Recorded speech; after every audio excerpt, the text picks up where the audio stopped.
Hello everyone. My name's Siggy Yamaga, and today on VTubing my slow life hobbies in my 30s, we're brewing beer. We've done this a few times before. So just first up off the bat, I was a little bit behind on my prep for today. So if I seem a little discombobulated or something, that's why. So I'm gonna go ahead and start getting into it. I'm gonna start heating up strike water, and from there we can start chatting and doing all that fun stuff. Let's have water. Woohoo! Also, hopefully, so fun fact, the propane cylinder I'm using right now has a small leak in it. Because at first I thought I had an issue with my propane burner, but it turned out it was actually with the particular cylinder I have, so hopefully, fingers crossed, I can kill that cylinder today, or at least get it pretty close. But yeah, it's actually been a while since I've done any brewing, because one, I was kind of wanting to space these out a little bit more. I don't want to be like doing them like too often, but I'm running low on homebrew, so it's like, you know what? Let's just go ahead and do a homebrew stream today versus a campfire cooking one. Granted, with the weather over the past week, I was expecting today to be a lot colder, which today the weather actually would not have been bad for doing a campfire stream. But I will be doing one next week. Okay, that's 6 gallons. Please be nice, host. And now I get to turn on burning.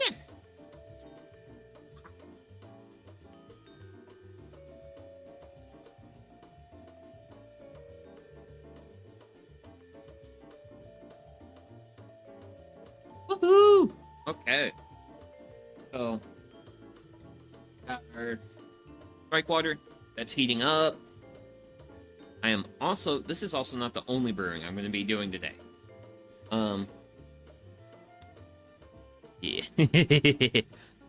I gotta be careful, because if I push any of this stuff too far that way, I will end up pushing stuff off my table. Don't want to have that. But we're also going to be brewing tea today. Well, I'm going to be brewing tea today. Since it's kind of like in the AM, not really wanting to... Not wanting to have like too many brewskis this early or anything.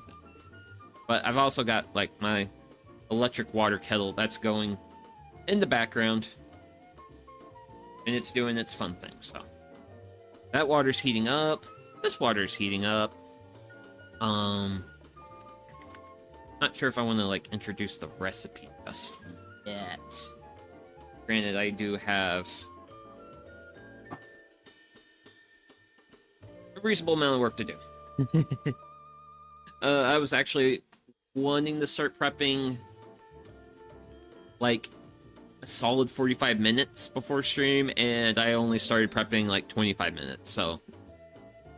But I did get a reasonable amount done, so I'm reasonably happy about that. So that's a good thing. Actually, I kind of, I don't know. Nah. Because I was just kind of like looking at like the shot here, and I was just like, is there any? Because I was kind of thinking about like maybe taking the camera and turning it, but don't feel like it. Don't feel like it. I actually went with what I'm going here right now, because like a lot of these streams in the past kind of been able to see my feet a little bit, but these are hand cams and the hands are the show. Well, you actually don't have to do a whole lot of work with your hands if you're brewing, if you're doing it right, i.e. using hoses and various things to make your life easier, because you're basically working with like a fairly reasonable amount of hot water, and water is reasonably heavy. And if you're working with like 5 gallons ish US, well, gallons, it's pretty self-explanatory, but yeah, you just don't want to like do a whole lot of like lifting and moving and stuff. Really, the only big heavy lift that I'm gonna have to do today is eventually this mash tun, which, let's grab a pointy thing. This thing right here, this is gonna have to go up here. And this is actually the lid for it. But that's gonna go there eventually. And that's gonna be a long eventually from now. But yeah. Also, here is my bag of malt that I picked up yesterday. And now I get to see if I can undo this knot. Because I really like to undo these knots. Mostly because...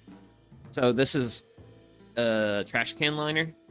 And I actually like to resave these and use them for a trash can liner. Like, I get one use out of it for getting my malt home from the homebrew shop, and then the second use is a trash can liner for a trash can, which it looks like I'll be successful. Woohoo! But yeah, I kind of a personal opinion, if you will, of mine is that because a lot of people talk like plastic's bad and stuff, and generally speaking, I agree, but plastic is also an incredibly useful material. I think finding ways to take a single-use plastic, which this is what this plastic here is meant to do, and reusing it twice. For now, I've got it holding malt. Later, I'm going to be using it as a trash can liner. So if you take a single-use plastic and you use it twice, if we could do that with like all our plastic, that would half the demand for single-use plastic. So I'm a very big proponent of reusing. A lot of people really like to hype up recycling and stuff, which recycling is admittedly a good thing. But recycling is also the weakest of the 4 R's, which is reuse. Well, no, it's starting from the top is reduce, reuse, recycle. Recycling is your last choice, not your first choice. Some people consider recycling like the first choice, but no. Like reducing your consumption of something and then reusing what you consume, and then you want to recycle the rest. That's the way to do it. If you're a person who cares. I like to view myself as a Woo! Okay. Trying to get the shot, I poured hot water on myself. Woo! Yeah, there we go. Woo! So that's... I now have tea brewing, and I really hope that hot water does not get... It shouldn't. So that's all good. Now I have water. I don't want, but... Yeah. I got towels. I have options. Okay. No, I think that's enough of the starting off yapping. Now we're gonna be like doing recipe and stuff. And by doing recipe and stuff, like me writing down the recipe. Because I do this every time I make a beer. I always write down the recipe. Because I always make notes on the beer. And I also just try to... This helps me achieve some level of consistency. So, today's recipe is going to be Alright Ready Amber. So this is going to be an amber ale. It's going to be a little bit different than some of the past brews, considering this is going to be more malt focused. gonna have to figure out writing, and as a lefty, I am now experiencing. I hate spiral bounded notebooks. Here, and if I can zoom in on this, so for my recipes, I always start with malt bill, which is basically the malts I'm using in the brew. And then this one, I'm using actually quite a few. First off, we are using 8 pounds of 2-row. So 2-row malt is the most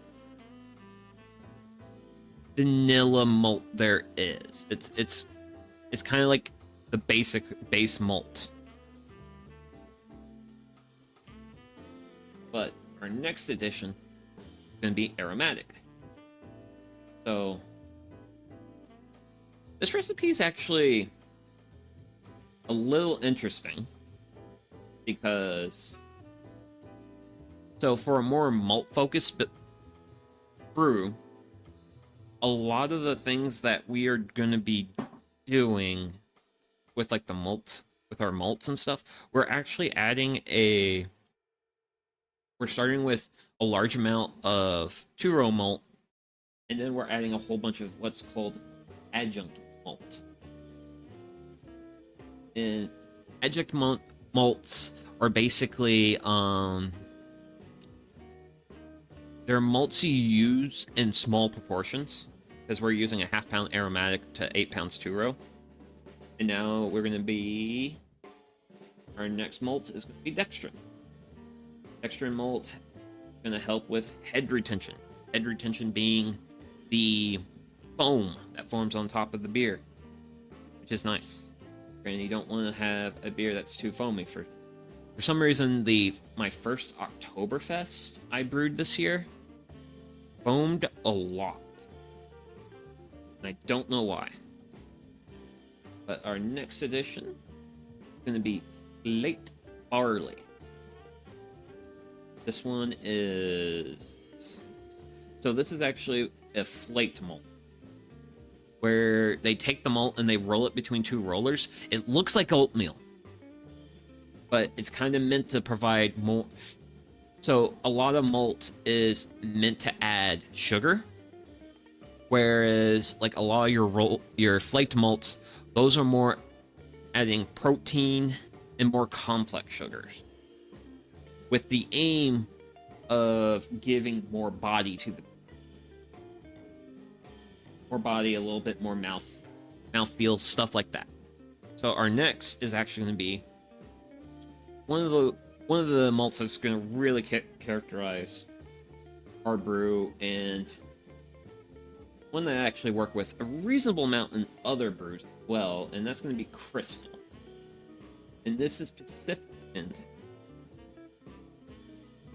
specifically the 60 Levy Bond. Levy Bond is a scale that measures the darkness of the beer. So 2-row, very pale malt, does not contribute a lot of color. I think it has a Levy Bond between 2 and 5. I think it's closer to 2. So you would basically have really, really clear beer if you just did a beer with a 2-row malt. Whereas with the 60 Levy Bond Crystal, that's going to contribute a lot of color to the beer. Granted, we're also like really upping the ante now. With 5.5 pounds of, just a 1/2 pound, not 5.5. Oh god. We're going to be adding 120 degree. So this is basically double of the 60 degree. Some of you might be wondering, well, why not just do a little bit more of the higher one? You actually want to have like different levels of some of these malts, because you're going to get a more interesting character out of your.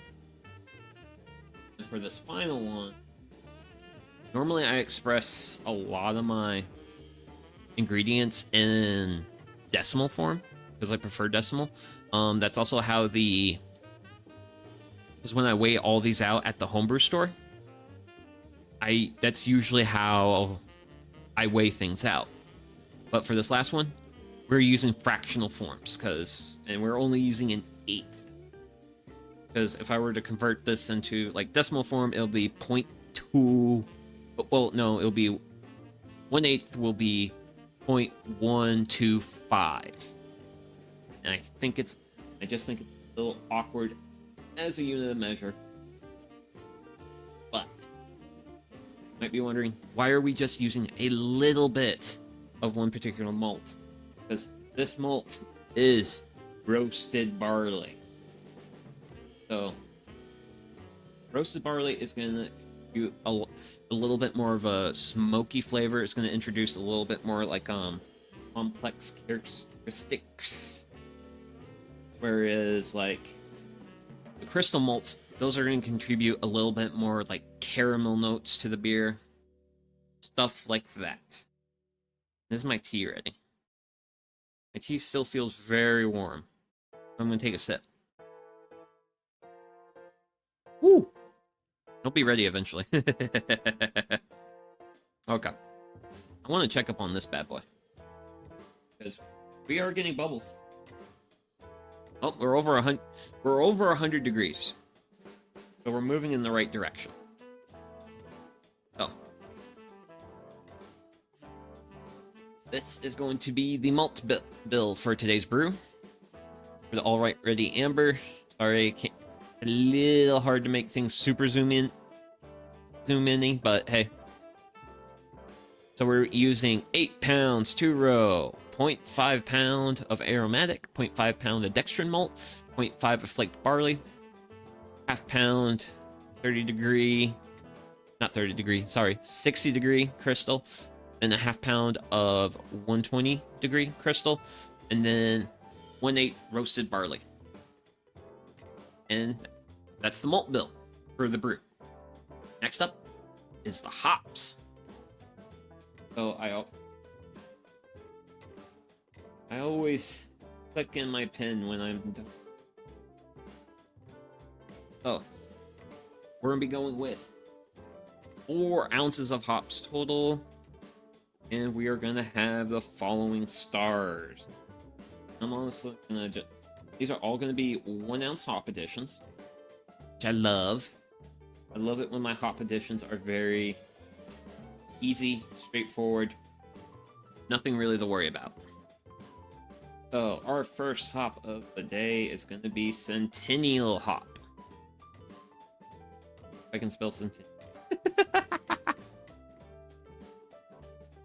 This is going to be our first edition at the 60-minute mark. So this is going to be the hop that's going to be contributing a lot of bittering characteristics to the beer. Next up, we have Amarillo. A really good hop. This one's going in at 30 minutes. Next up, we have the good old classic Cascade.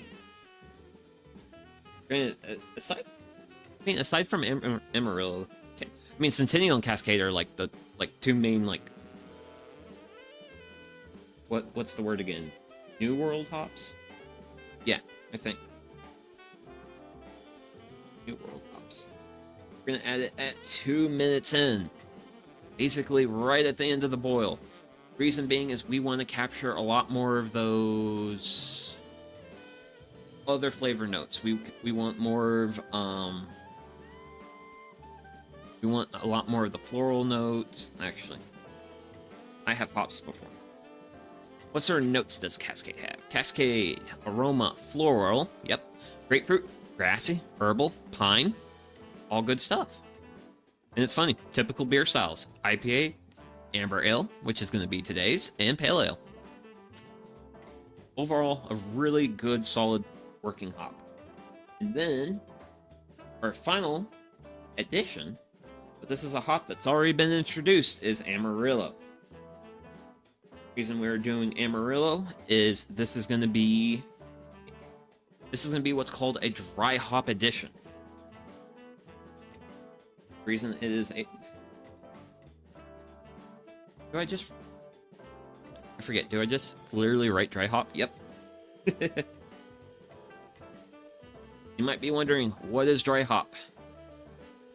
Dry hop is adding the hops during the fermentation process. Generally speaking, when I dry hop my brews, I usually dry hop the last 3 days of fermentation. Usually. That's how I usually do things.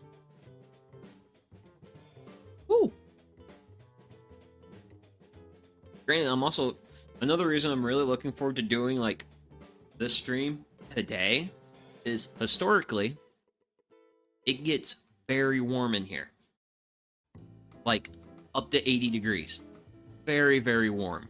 Because I basically end up standing over like 5-6 gallons of boiling stuff. Well, today my shop started off in the high 50s, which we have moved up to 61 degrees, so a little on the cool side. Hopefully it should keep everything comfortable today. This was also kind of another reason why I wanted to do the brewing today, because it's actually comfortable for me to do this today. I don't have to be like sweating my butt off. Historically, I have done so.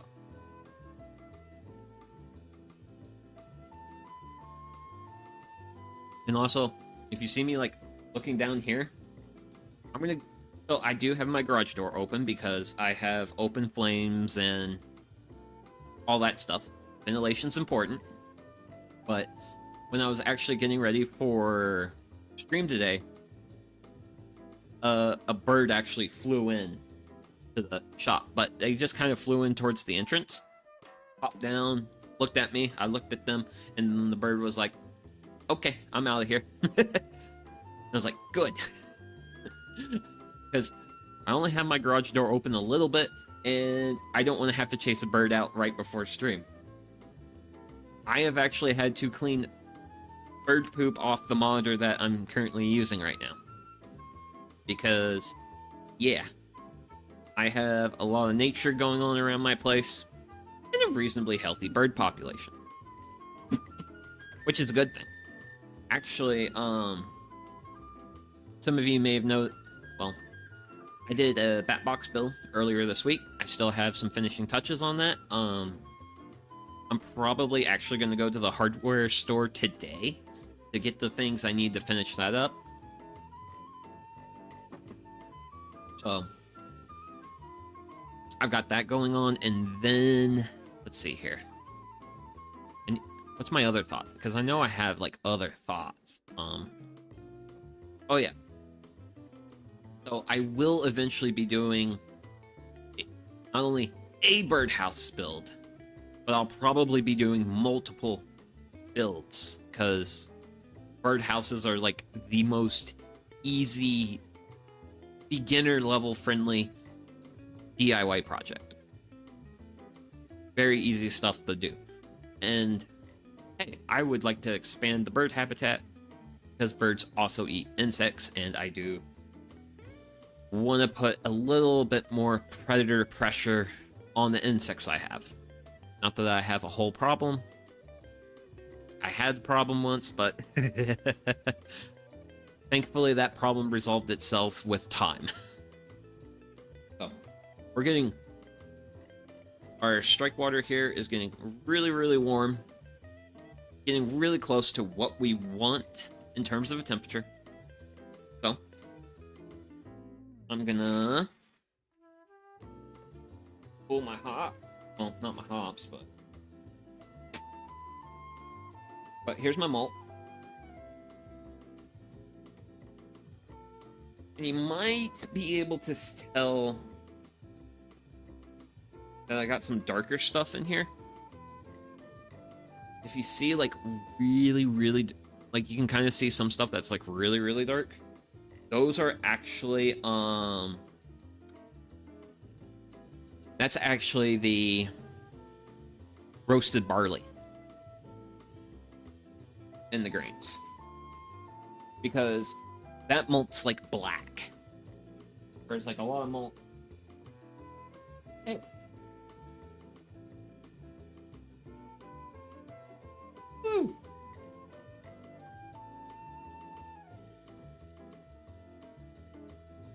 go all the way with this.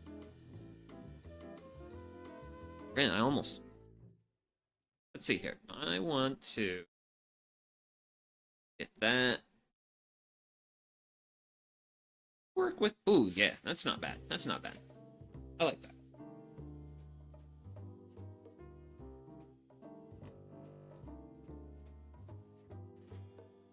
Woohoo!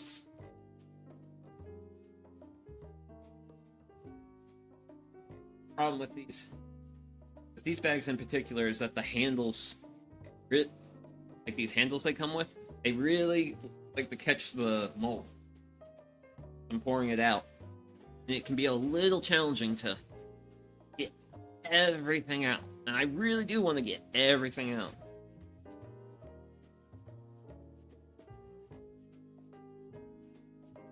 That will go there. Woo! And I got space on my bench. Right, I'm gonna grab a paper. Up a little bit, because, well, I do have paper hanging out over here, so I don't want it to be wet. That's not good. I'm gonna check my temperature. So we're at 140 now. Getting very reasonably close to our final temperature to actually start striking in with the water. I think I'm gonna just continue to let this do its thing, because, well, we've got one more ingredient put on our recipe board, and that is perhaps the most important ingredient, and that is the yeast. Yeast. And we are doing Prole US -05. And then a little squiggly line. So the squiggly line separates the body of the recipe from the note section. So I always write down the recipe, my ingredients. We do have a few additional details to add. For example, well, we can actually go ahead and start adding these. And that is the alpha acid content of the hops. And the alpha acid is really important because the alpha acid is like the primary bittering component. The thing is, it changes from, generally hops have a range they're in, but it will change year on year. So I do 10.4% AA standing for alpha acid. That's for the Centennial hops. So if I take a look at past year's recipe, the alpha acid on my Centennial hops was 8.9. So there is a variability there. This year's batch of Centennial hops has more alpha acid, whereas my Amarillos come in at 6.9. I got 6.9 alpha acid for the Amarillos at 6.9%. There, 0.9% here, because we are using Amarillo whites. So, and last year's Amarillo came in at 7.4. So my Centennial hops are a lot higher in alpha acid by 1.5%, whereas my Amarillos are 0.5% lower. Then Cascade is 6.1.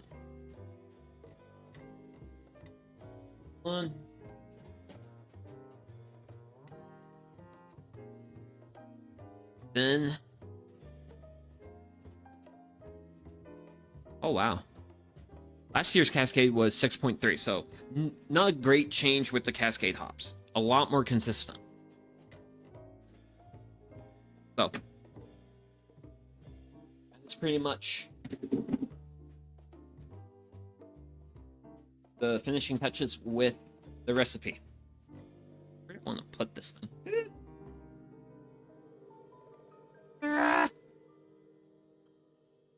Ooh. But we should be getting really close with our strike water. So let's see what we got. Oh. We're almost up to 160 here. And so we're gonna just keep doing we're just gonna keep doing our thing for a little while longer, and then we'll actually start mashing in. So not a whole much more of a wait. So then I'm gonna think, like, what else? Like, what's a quick topic that I can talk about? I don't know. Other than the fact that in my rushing around to prep for stream is I did leave the yeast in the fridge, but I'll grab the yeast later because of this wonderful tea. I'm probably gonna have to take a bathroom break at some point. I might take a bathroom break towards the end of the mash, because then things are gonna get a little bit busy then, and honestly, like, the mash is the part where we're going into now. This is like the most chill part of the brew day.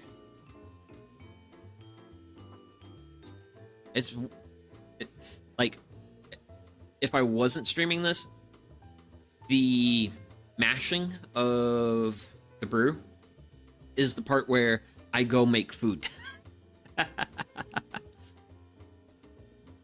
But yeah.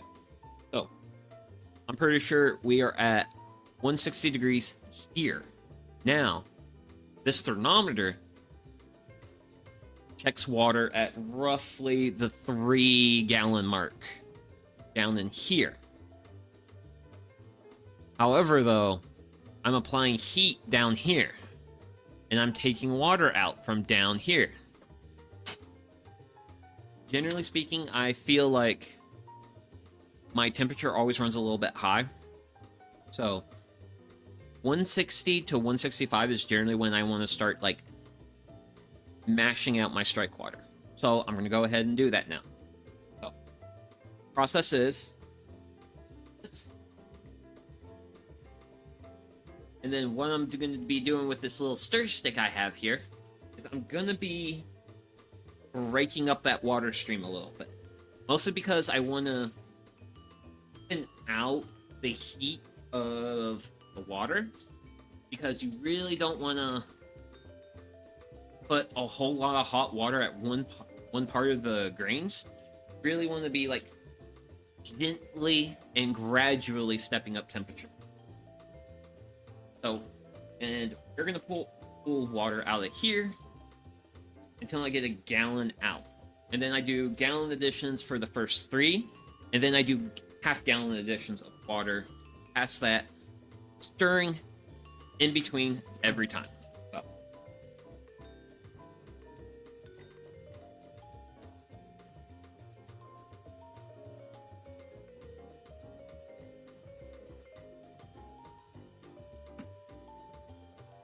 Oh, let's see here. We are nearly at 5 gallon.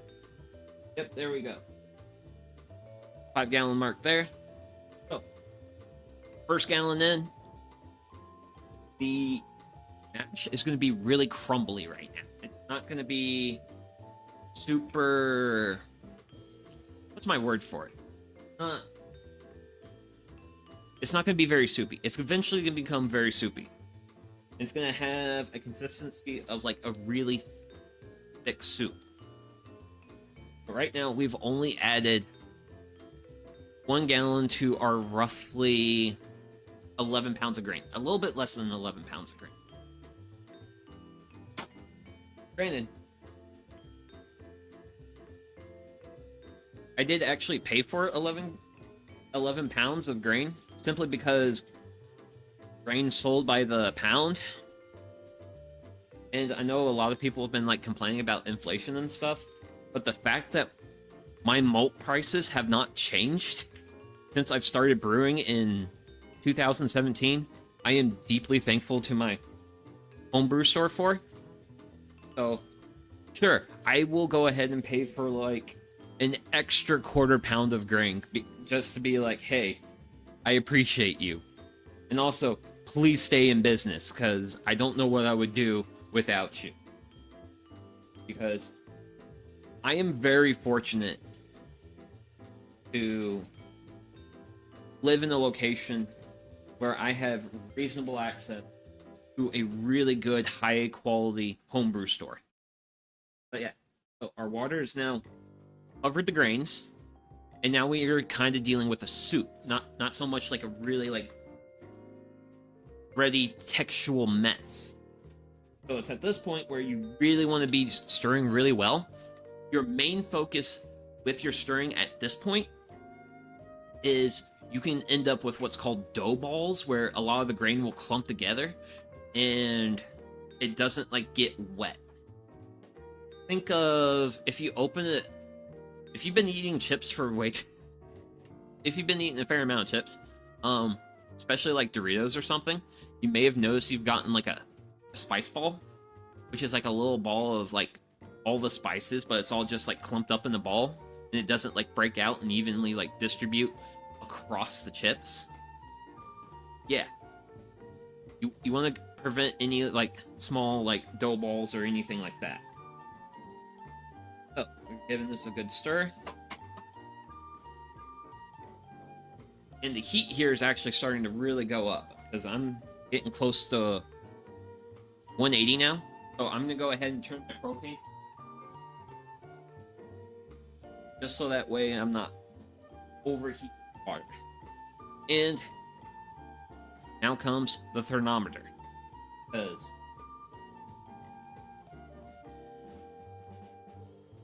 I thought it was okay. But yeah, the most important thing when it comes to mashing is the temperature that your mash comes up to, because your malt doesn't have sugar in it. It has starch, and we want to convert the starch to sugar. In order to do that, we have to activate enzymes, which is why we're putting very warm water, like 160-degree water, into this mash tun. Is we want to activate those enzymes, because those enzymes are going to convert that starch to sugar. The temperature range for these enzymes is roughly 140 degrees Fahrenheit to 160 degrees Fahrenheit. If you go too warm, your malt, the enzymes will become denatured and they will not work. That is not good. So that's why you gradually add water in bit by bit, and the idea of adding water bit by bit is you're gradually stepping up the temperature. Just want to slowly get it to the point where you want it. Since the mash tun is basically at room temperature and the malt's at room temperature, that's going to take some of the heat away. So that's why I don't start adding my strike water until I'm round about at that 160-degree mark, because my final temp is always going to come in lower. Granted, the water in here now is probably like 180. So, done some good stirring. I'm going to check. Kind of get an idea of what we're dealing with. So, right now, we're right at 140. Which is a really good spot to be, actually. So we're basically at the beginning of that make our enzymes happy. But we wish to go a little bit higher. So I always do my first 3 gallons. Just 3 gallons in, 1 gallon at a time. At this point, I do half-gallon addition. Primarily because at this point, this water right now is really close to boiling. And I don't want to overshoot my temperature.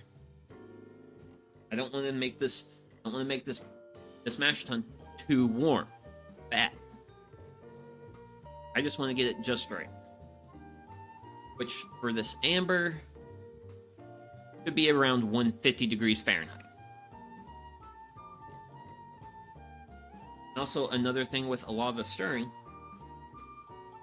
is not only are you trying to like break up dough balls and like make sure you get like a good consistency with your grain, your malt, make sure it all gets evenly moist. The other part is you're evening the temperature of your mash. Because you don't want it to be too hot. You don't want hot spots and cold spots. Be really careful about that.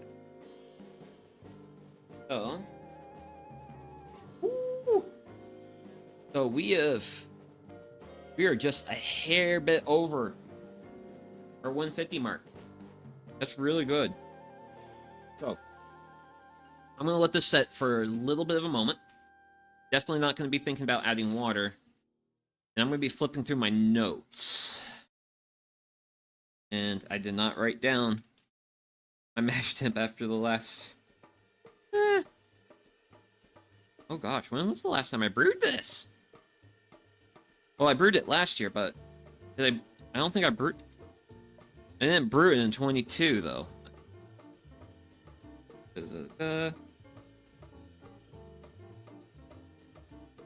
Okay. Oh yeah, just a little bit over 150 seems good. So I'm gonna go ahead and give this another... Just give this like a really quick stir session.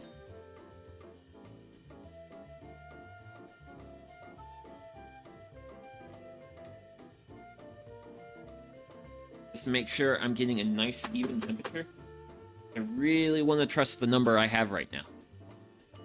If I can trust that number, then I am rock solid.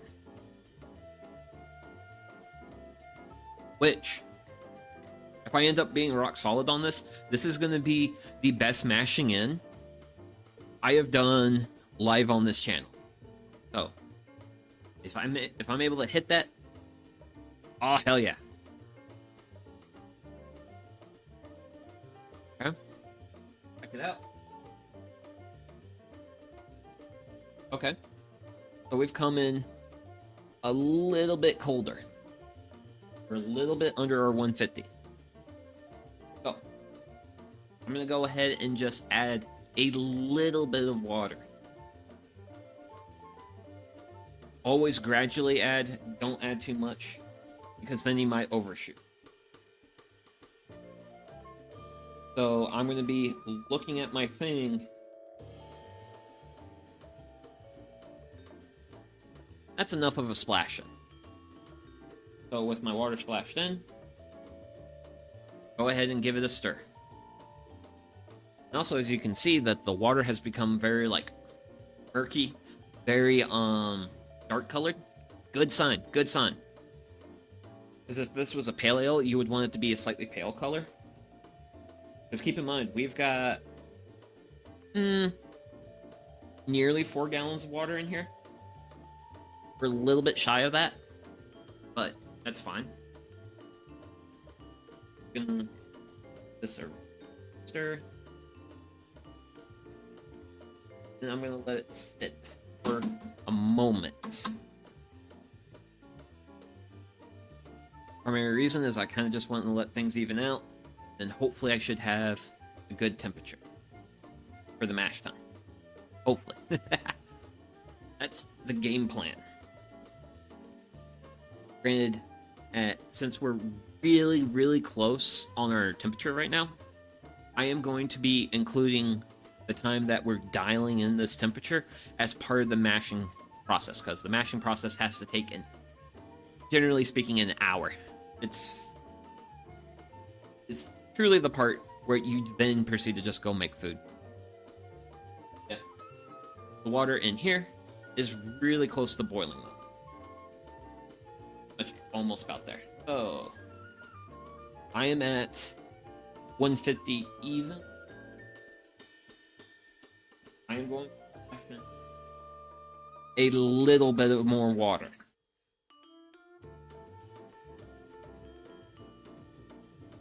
Because historically, I have had mashes where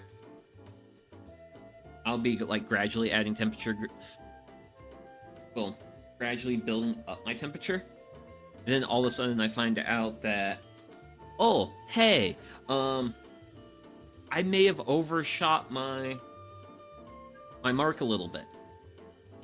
But since I'm currently hanging out around 150 degrees, this is good. This is a good place to be. Because, so when you're closer to 140 side, the temperature gradient you want to be in, you're going to get a lot more sugar conversion, and you're not going to get as much complex sugars. Whereas if you mash at a higher temperature, the various enzymes will produce more and more like slightly complex sugars. They will not be as simple sugar. Simple sugar is more what you'll see like 140, 145, kind of into the higher 140s. Whereas you get more complex sugars in like 150 and up range. And for this beer, being an amber, we want to get some of those more complex sugars. Reason being is those complex sugars are what give a beer its body. Also what gives it its, what some people also call mouthfeel. And that water is now officially boiling. Which is fine, because I can just let that do its thing for...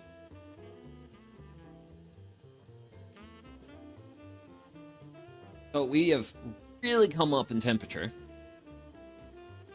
I reckon... like, I think that was like around 156, 157. So I'm going to stir.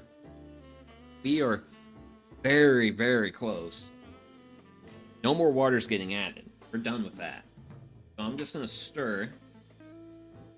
Make sure I'm continuing to have reasonably even temperatures. Because if I have 156 throughout the mash tun, I'm solid. And I'm going to put a cover on this. And I'm going to let that sit for about 3 minutes. And then I'm going to check it again. And if I'm still in that ballpark, then I'm solid. I don't have anything to worry about. So, while I'm letting that little thing do its thing, I'm going to add some water to that.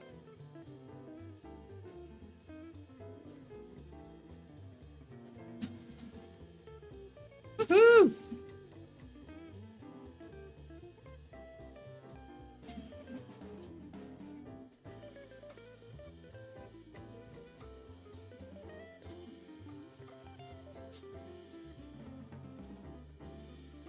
And about there.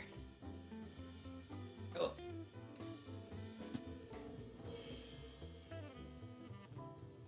Finish off this tea too. So we'll get the tea finished off.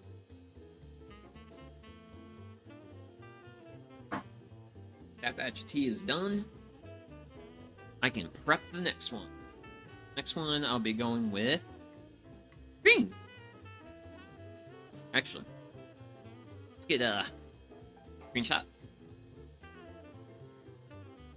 So, the reason I added more water to this is eventually I'm gonna want that to be very warm water. Like, very warm. Because right now we're dealing roughly with 4 gallons in here. This is a 5-gallon batch of beer. So, actually, wait a second. I should have done a thing with that boiling water while I had it.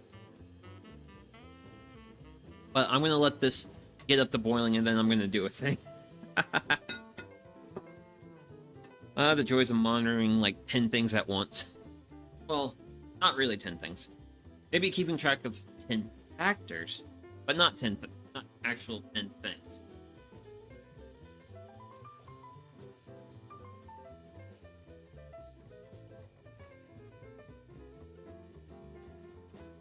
Okay. Oh.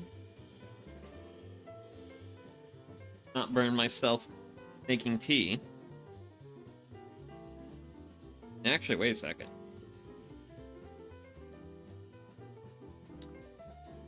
You know what? I just had an idea. Thank you, me. We're actually going to leave this out. We're going to be using that. But, our 3 minutes have passed. I'm going to crack this back. See if we still have in the temperatures we were. Ooh. So, we are at just under 160 there. We're kind of high up. But there's a very easy solution. You just being a hair bit high with your mash temperature. Give it a stir, uncovered. Let it sit uncovered a little bit. Let some of that heat rise out. That's all you gotta do.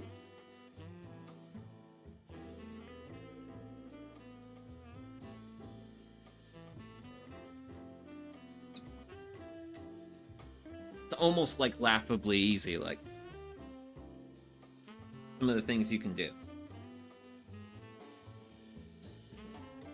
Because some people like consider like beer brewing to be like one of those like complicated things, like you gotta do all these things and stuff. Like no.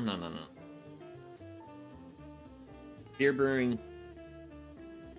is a thing we've been doing since the Egyptians, and thanks to modern understanding of like how this process works, is a lot. I can brew with off-the-shelf ingredients at home and make better beer than what some kings have had.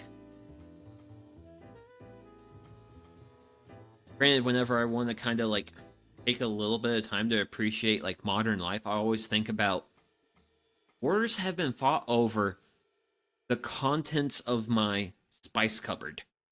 And that is now just like an average thing in like today's world, at least here in the US. But yeah, like the fact that I just have like all these like spices and all this like cool stuff to make good flavorful food, and it's just there. Like it's a reasonably good time to be alive. May not be the I don't know. Not sure if I would call it the best in terms of like a time frame, maybe? No. It's a pretty good time to be alive. I mean, as far as like where I am as a human being going through my natural life cycle, I do very much genuinely believe that the me of now is almost the best me that there is. Honestly, if I could just drop my weight down, then I'd be like absolutely golden. But granted, what we're doing here today is probably one of the reasons for that, but I have also taken measures, and I've basically committed myself to not buying any packaged beer this weekend. So Here's to that.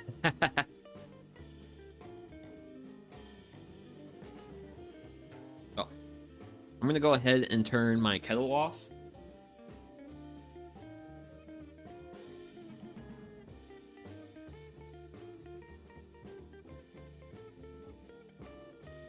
Oh, this is turned off because I don't need this to be producing like heat. Longer. Because, well, I'm gonna eventually want this to be at 180. And right now it's at 160, so. Currently we are roughly 15 minutes into our half-hour, well, not half-hour, hour mashing process. Oh. Ooh, okay. So this time we're much more solidly in the mid 150s. Pretty much perfect. So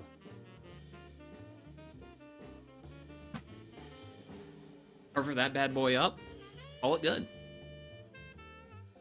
And this is actually this is the part of the process where I really like to make notes of stuff that's happened. Granted, actually, I need to address this. Sorry, I'm your boy's a little bit scattered-brained today. I'm not terribly scattered-brained. Just a little bit. Oh, what I'm doing here, I'm pouring very warm water into there.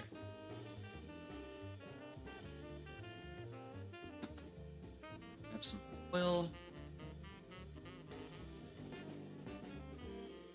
Bloop. And I'm gonna put some foil over this. And we can just go ahead and set Beaver stone.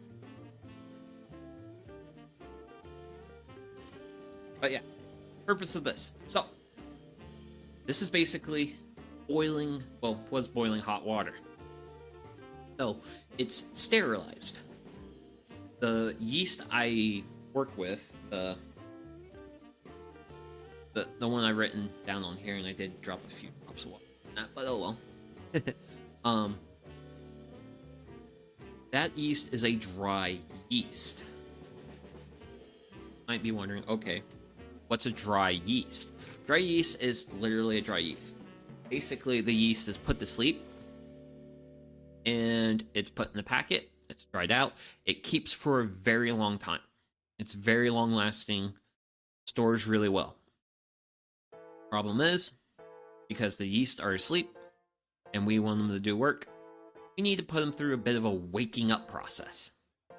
I'm gonna be using this water here as part of that waking up process. I used near boiling water because I want this to be reasonably sterilized. So this is just gonna hang out, sit here, and it's going to do so until it cools down. Because right now I can't put yeast in it because boiling water sterilizes things, including yeast. But eventually, when it cools down, roughly to like 100 degrees, 90 degrees, maybe even 80, if it gets, I don't know how much this will cool down. I know it's going to cool down a fair bit, just because it is like 60-ish degrees here in the top. So it'll get cooled down, it'll get to a reasonably good temperature, and yeah, shouldn't be any much of a problem. Well, it'll get to a temperature that the yeast will be happy in. We'll add the dry yeast to it, and basically what gonna happen is the yeast are gonna take the water in, and they're basically gonna do a morning routine. They were sleeping, but they're gonna have some water, they're gonna kind of stretch a little bit, and then they'll kind of be like, okay, you didn't just like throw me out of my bed into like a cubicle to work. I had a bit of morning routine. I'm more ready to be thrown into the work, which is going to be what's going to come out of this eventually in 40 minutes or so. So that's going to be that. So that's all the fun stuff with like, so that's kind of like the story behind this seemingly science experiment that I got going on. So my homebrew shop does have a rewards program, and I am actually sitting on a 20% off coupon, and I need to actually make a proper list, get that put together, so that way when I go back next time I buy beer brewing ingredients, I can get all the stuff I need to make, the next batch of beer, but also maybe some upgrades. I would really like to get a screen for hops, especially when I do like IPAs, because like all the hops and everything can kind of they can actually straight fog the spigot down here if I'm trying to like pull my wort out after I done all my work and stuff. Very not good. So I want to get a hop screen and maybe, I don't know, maybe one or two other like small upgrades for my beer brewing process. I mean, hey. I flipped that. So I actually got the water on my last beer I brewed, which was the Comedy Corners, which this will actually be the beer that I'll crack open at the end of the stream. At the end of the stream, I will crack open the cold one that I made before, which I gotta say, the Comedy Corners came out really well. I was really happy with it. Like, it turned out really well. Oh, turned out really well like this green tea. And that beer was actually made with homegrown hops that I grew myself. So to grow my own hops and to produce a quality beer is just like, yes! I can do it! So I can, because I know I can cultivate yeast, I can cultivate hops. Finding water is reasonably doable. Well, it's actually pretty, where I live. That's actually one of the benefits of my location on the rotation is I will never worry about having access to water ever. And also the cost of living is cheaper than national average. So, but that's all that. So maybe at some point I will consider actually making malt. I'm not sure if I want to do that next year or not. It's going to be interesting and a challenge. Working with grains is a lot of work, and that's kind of like the reason why I'm hesitant to get into like learning how to make malt. Because I'm sure it would be like fun as like a neat thing to do one time and just be like, okay, I've made malt, I did it. Granted, actually I could just buy the grain and malt it. I could do a malting stream. I don't know how interesting that would be though, because malting is a lot like brewing in the sense that it is a process. Just a quick overview of how to make malt is you take grains, get them wet, then you take those wet grains and you spread them out on a shallow floor. Most malt houses will have like really big halls and a shallow floor.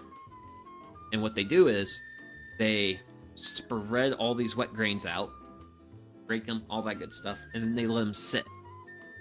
And the idea is you want to let the grain germinate.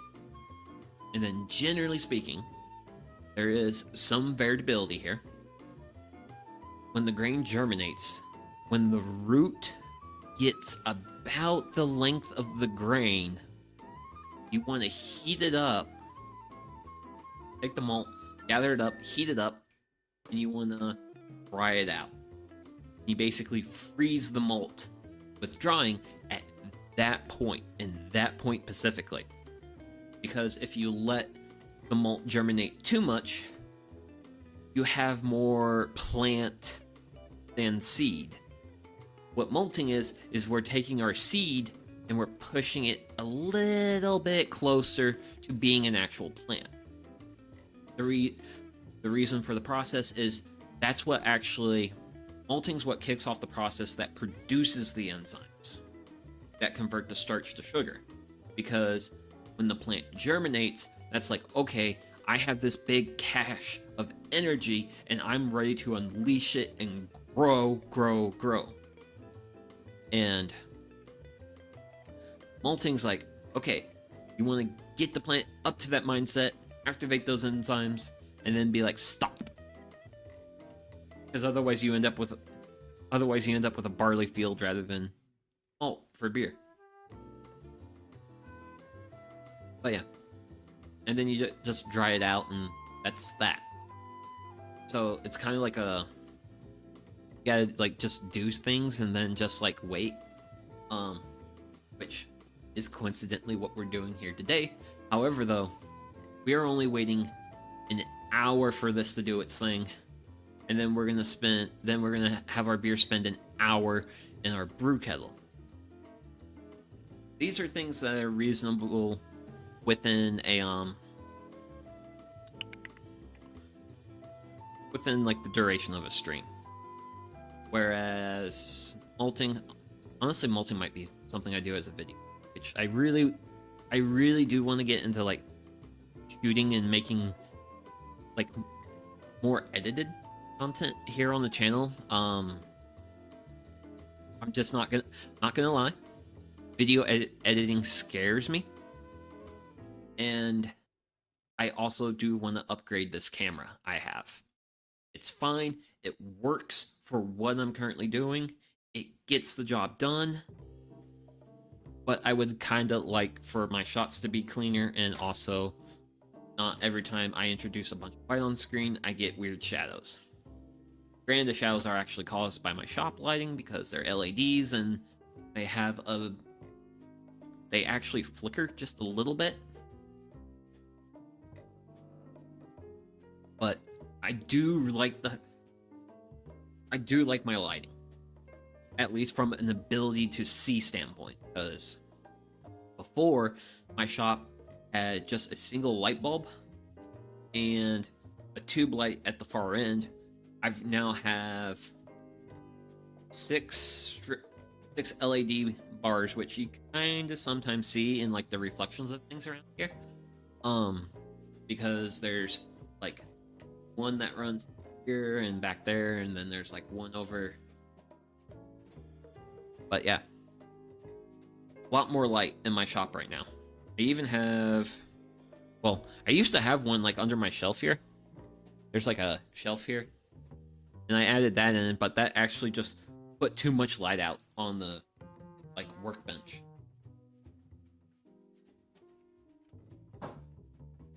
Which I am going to the hardware store today. I might want to actually consider looking at something else to put under my shelf, because it would be nice to have a little bit more light at the workbench. Then I could use the other tube light for. Ooh,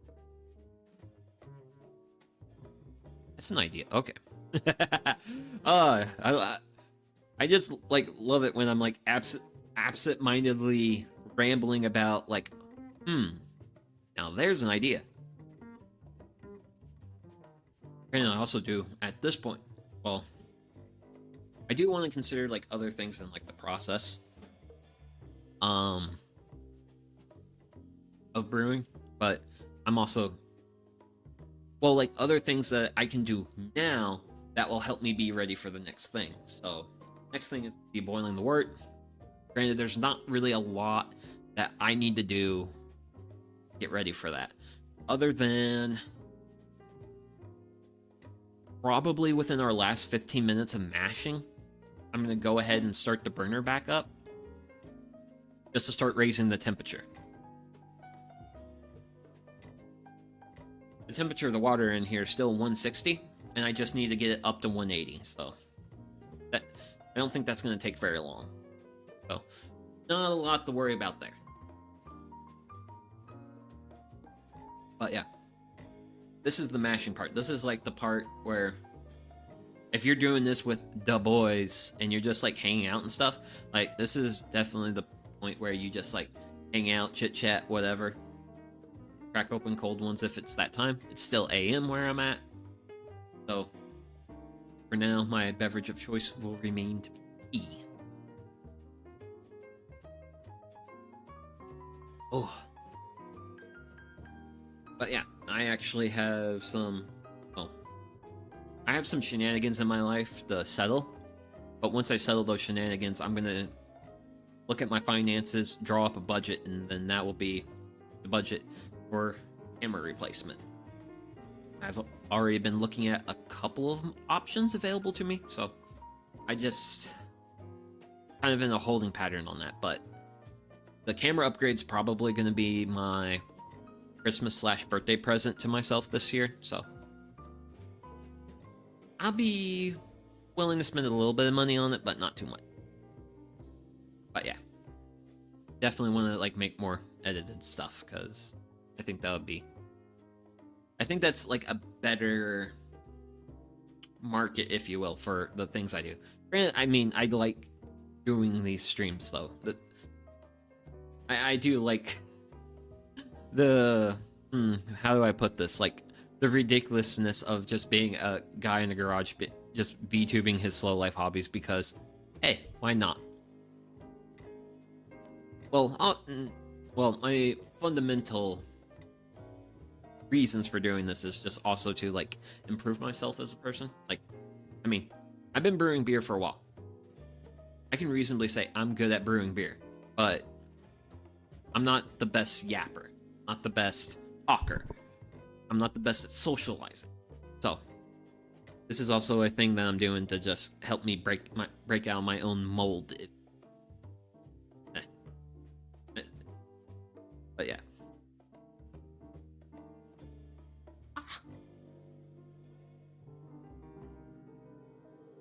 Gosh, I love it. But Brandon, speaking of things I love, so yesterday I planted trees. There's a local organization near me that does a lot of like urban agricultural stuff, does like foraging walks, like they do a lot of like cool stuff. And they also have a urban forestry program thing. And part of that is they'll do tree plantings in underserved neighborhoods. So I did a tree planting in one of our underserved neighborhoods, which is actually the neighborhood that this organization is located in. And yeah, I got to plant trees with people.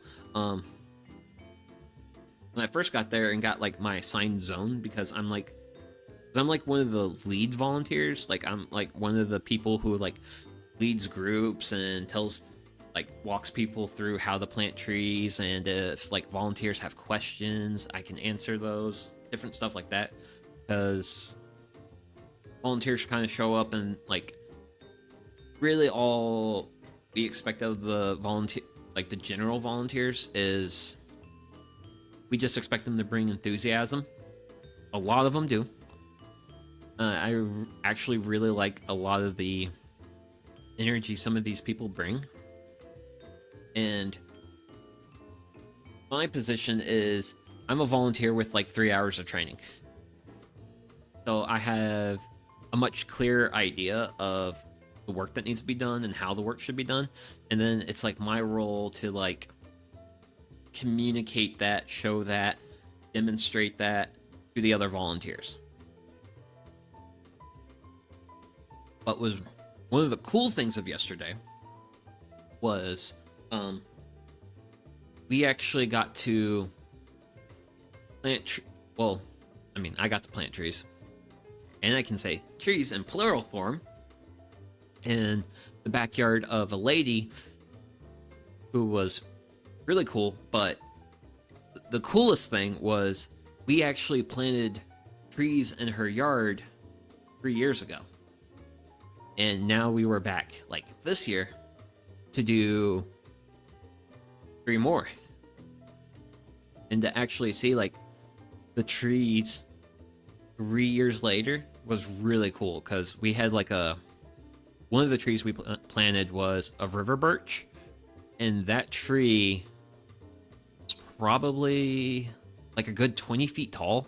Like, to think that it was probably, like, a 6-foot tree when we planted it, and now it's, like, 20 feet, like, 3 years later, it was just, like, wow, it's cool. Granted, river birch does grow really quick. Ooh. Like, one of the trees we planted was sycamore, and American sycamore grows really fast. As I know, because I have a sycamore in my yard. Well, I have this many. And I'm thinking about planting more. And I think my biggest sycamore is 3 years old. And it's probably it's probably a bit smaller than that river birch I saw. But it's like the sycamore is at least like 15 feet tall. Like, sycamores grow fast, very fast. So if you want a quick growing tree, go. Well, you have reasonably wet soil and you want a quick growing tree, go sycamore. Or if you even have like an area on your property where it's even more wet, go sycamore. Sycamores love water, and they just grow very fast, and they will become very, very big trees. Like, I have seen American sycamores have been some of the biggest trees I've seen on the American East Coast. American sycamore, tulip poplar, and eastern white pine are probably like, they're like in a competition with each other for like the biggest tree I've seen. I have seen sycamores that are like, gosh, I want to say at least 5-6 feet in diameter. Granted, I've also seen a tulip poplar. Granted, the tulip poplar was like a tree that was like three big trunks in a line, but it shared like a root base. Each one of those like trunks was like 2 feet. And like the length of this tulip poplar was massive, which very impressive. But yeah, I like trees. I like big trees, and I like planting trees. So, and that's kind of basically that was the start of my day yesterday. Was planting trees and also getting shuffled around, because hey, volunteering is fun, but there's always times where it's like, okay, well, you need to shift gears, buddy. Because I got my zone, like the area I was planning, introduced myself to like the other like citizen foresters that I was volunteering with, and it was like cool. Had my clipboard, looking at where I was planning, all this fun stuff.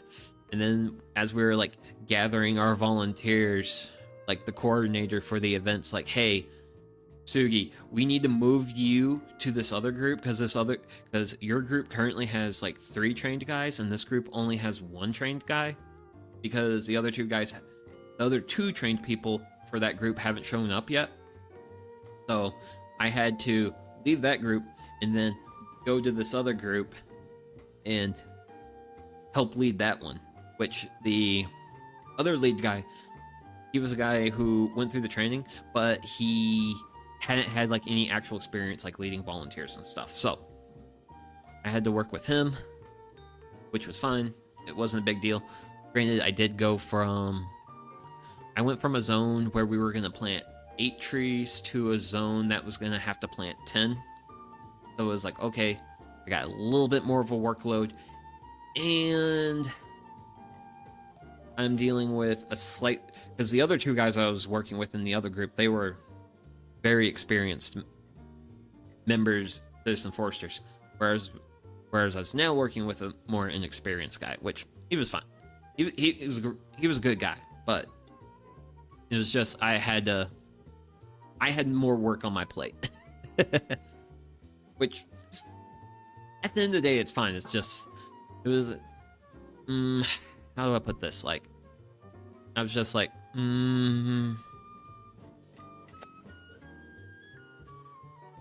I went from having like a really easy workload to where I actually had to like put some effort into it. Let's put it like that. Yeah, that's a good way to put it. So I just ended up with a slightly more heavier workload than I initially was expecting when I was getting like there and oriented and all that stuff. Granted, in general, our workload did get a little bit lighter because in order to plant trees and right-of-ways in my city, you gotta pull a permit. And they did pull the permit and have all that stuff, but there's been some like kerfuffling with some of the mapping programs. So basically there was just a delay with processing the permit, and so we weren't able to plant any of the right-of-way trees that we had. So that did knock our tree count by like 2. So originally we were gonna have to plant like 12, and then that went down to 10. So overall, honestly, it was like a really good day because it was cold, like below freezing cold, which is pretty fairly cold for where I'm at in the world. And let's see. Well, we had a fair amount of people who said they were who signed up and said they were gonna show up, and we actually got like a really good turnout for like a really cold morning. So, like, the experienced volunteers and then like the coordinators, like everyone was very happy with how the day turned out because it's like, man, it's cold, but people showed up, and also we didn't have a super heavy workload because some of our tree plantings we do upwards of 100 trees, and our goal for yesterday's tree planting was like 60 trees, so it was a lot more. It was certainly a lot easier and a lighter workload, which was really nice. And I'm basically out of tea, so I'm going to be fixing that. So I'm going to fix this problem. Let's see here. Actually, yeah. We're going to go with rose tea. Actually, we'll go ahead and start kind of getting our ducks in a row a little bit for the next part of the process, because our mash, we got less than 15 minutes. Well, no, we got slightly more than 15 minutes. Sorry about that. Actually, I'm going to set that a little bit off to the side, because when I pour water into this, I don't want to splash water on my notes. I want to avoid that.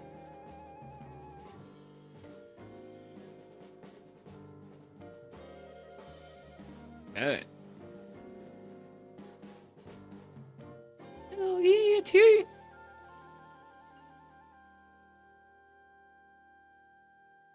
Woohoo! Brewing up all sorts of stuff today.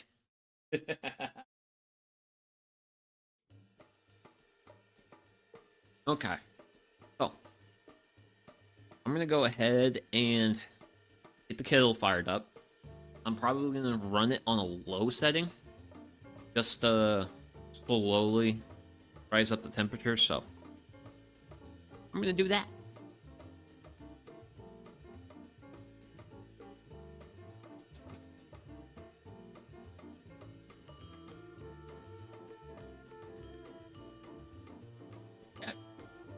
Bell's fired up. Actually, what's our temp? We have dipped below 160 at this point. So we'll just let that run for a little while because like mashing and everything. Well, finishing up the mash, we got like 15 minutes. And then at some point in probably like the next 5 or 10 minutes, I'm going to take a quick bathroom break because, yeah, I need to. Because, yeah, he is very filling and hard on the bladder. Granted, also, now thinking about it, should probably go ahead and throw some notes down. Because I thought about it earlier. I didn't do it then. So temp. Aim.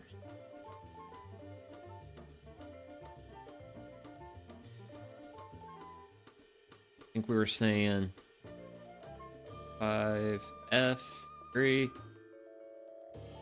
after 15 minutes.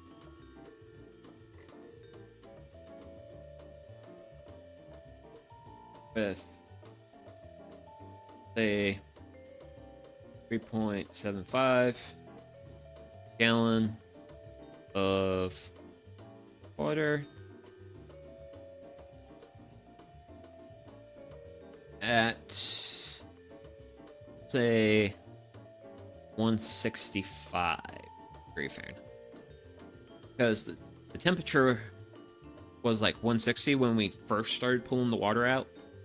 And then it just gradually climbed up, so I'm just gonna bump it a little bit in my notes, and then hopefully I can follow these instructions next time I make this beer and make a good beer. Is the game plan. Granted, I will say that's probably like one of the more challenging aspects of brewing beer is brewing consistent flavors of beer is probably like the harder part of beer making. There's a lot of things you can do in terms of like keeping a certain consistency with your ingredients, your process, various things like that. It's definitely challenging. It's kind of like the harder aspects of beer brewing is like really dialing in like the flavors you want and stuff. That's where brewing starts to become more of a challenge. Whereas like if you're just like making, like if you just want to get into making beer and just having a product that you're happy with at the end of the day, very easy to do. It's not hard to do at all. Anyone can do it. But to make like really great beer and to like consistently brew like the same flavor again and again and again, that's kind of like the more challenging thing. Like the difficulty curve with brewing is it starts off like there's a bit of a curve to it, but if you want to get to like the high levels of brewing, then the curve just gets like really steep, which I'm not interested in that. I'm interested in putting a reasonable amount of effort to get a reasonably good product that I'm happy with at the end of the day. Like that's the goal. That's the goal. And I guess also like talking about like brewing strategy. So with it getting colder where I'm at, my basement is now around 60 degrees Fahrenheit. So I now have a temperature in my basement that's a lot better for like lagering beer. And so I think my next beer I want to brew, I want to do an IPA because I really want to use that coupon, and hops are like the more expensive thing as far as like my ingredients. For example, today's brew, I spent $22 on my malt I spent $10 on my hops. And while you might be like, well, you spent like half as much on your hops as your malt. Well, I bought 11 pounds of malt. I bought 4 ounces of hops. Hops are like the more expensive ingredient by weight. I mean, yeast is more expensive, but you only need to buy 1 packet if you're brewing a 5-gallon batch like what we're doing here today. Like, that's pretty straightforward stuff. Well, it's almost like a fixed cost. It's not a variable cost. Whereas, like, different beers, you'll have different amounts of malt. Because, like, if I wanted to make, like, a straight lager, I can make that with, like, 10 or less pounds of malt. Oh, okay. So, we have roughly 10 minutes left in our mash. And my bladder is putting me in a position, putting me almost in a compromised position. So I'm going to throw up the BRB right back. I'm going to be right back. And then hopefully we'll be finishing up the mash from there. Okay.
Okay, I'm back. So I did do a little bit of a check on my kettle here, and yeah, we have already like hit the 180 degree mark that we were aiming for. So I went ahead and took the lid off. I took the lid off and I turned it down a little bit just to kind of help get that heat out a little bit more. And also put a little bit more heat into the shop because it's getting a little bit chilly in here. Even though it's only 62 right now. Which is a lot better than, like, earlier this week. But shucks, like, last stream when I did the Stardew Valley stream, I was downright getting cold in here towards the end of that stream, and I was wearing a jacket. I'm actually not wearing a jacket today. But yeah, I know the heat's definitely going to pick up, because, yeah, I'm about to stand over a boiling kettle for a while. And I'm probably also going to go ahead and move... I'm going to move camera now or later? I'll move camera at the end of our mashing process, which we've got 5-6 minutes left, so.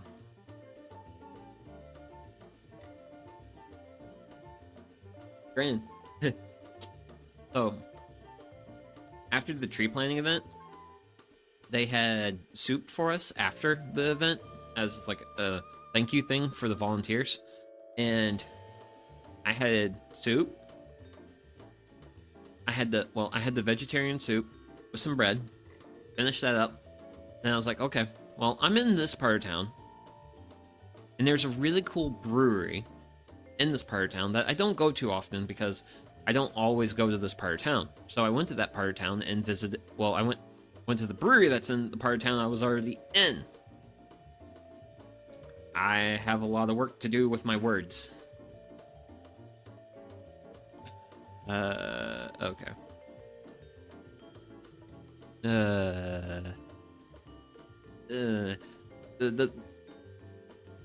I just heard a reasonably loud gunshot. And I'm pretty... And here's the thing. When I live in such a neighborhood where if I hear a gunshot, it's... Oh no, something bad has happened. It is... Why are they doing this at this hour? Like, it's almost noon. Like... Why now? Like, I don't worry about, like, actual bad stuff happening, just... Someone just decides to do a thing. But yeah, getting back to like going to the brewery. So, I generally eat pretty light breakfasts. Kind of ate a bit more today because I won't have the time to actually prepare a proper lunch before I head out and hang out with my buddy Good Guy Trav, who is also streaming right now. But yeah, basically, all I had was soup and a light breakfast yesterday, and I went to a brewery, and I literally had 2 beers. First beer I had... Was it one of those I had before? Yeah, it was a rice lager. Yeah, I had a rice lager, like a less than 5% beer. And then I had their Schwartz beer, which is kind of like a dark lager. It's like Budweiser if you poured it out of a can and it was black as night. But it drinks like a lager. This is actually a really good beer style. I like it. Which I actually never had theirs before. Because the first beer was like light. I've had it. It's good. Then the second one was like, ooh, I like this style. I like this brewery's brews. I'm sure this is going to be a good beer. And it was a good beer. But yeah, I basically had 2 reasonably low-ish for craft alcohol beers. And when I left, I was like, why do I feel this? And then I was like, wait, I'm not running on a lot of food. That's why. But yeah, I went to the homebrew shop where I got all of today's lovely ingredients. And oh yeah, before I forget, here's our yeast. This is what yeast comes packaged like, and it has English and I believe French. Yeah, it's in English and French because this stuff is exported to the US Canadian market. And it's made in Belgium.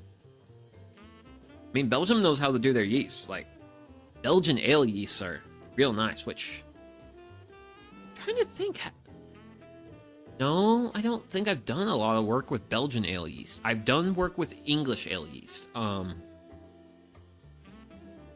Was my first beer my English Blonde that I did on the channel? Because I did one Oktoberfest. No, it had to have been the Pale Ale. And then I did my Kolsch English Golden. I did that in April this year. Okay. So I haven't done my English Golden on stream. But the English Golden is a beer I brew year after year. I use an English ale yeast because when I originally looked online for like beer recipes and stuff, I looked for something that had a good base, but something I kind of wanted to arrange a little bit. And one of the things I did is I changed out the American ale yeast for an English one. The purpose of doing that was to get more like estery, a little bit more complexity with the like flavor notes from the yeast. A lot of the American ale yeast will ferment very clean, very well balanced, whereas like English ale yeast, you can get like a little bit of like the estery flavors, sort of stuff you would experience. Well, is more predominant in like Hefeweizens, saisons, those types of beers, which I still have yet. I've actually never brewed a saison or a Hefeweizen, which that will probably be a stream in spring at some point. Because I want to do, because I know I want to do an IPA next. Because I don't do a whole lot of IPAs. I probably do like 1 or 2 a year. I'm going to do an IPA, and then I'm going to do then I'm going to do the Vienna lager I do every year.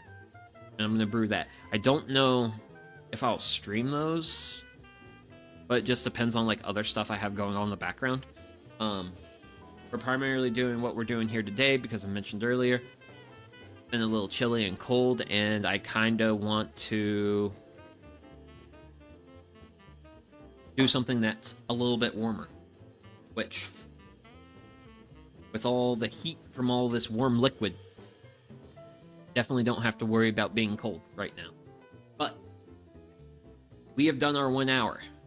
So I'm going to bring the focus a little bit more this direction, because this is where we're going to be going. Pop the lid off. Ooh, Ashton. Oh my gosh. Amazing.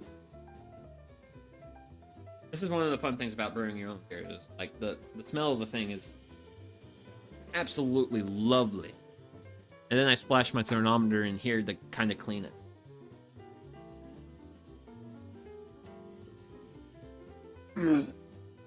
Oh. Reasonably big exertion. But yeah, you know what? Sure. One moment.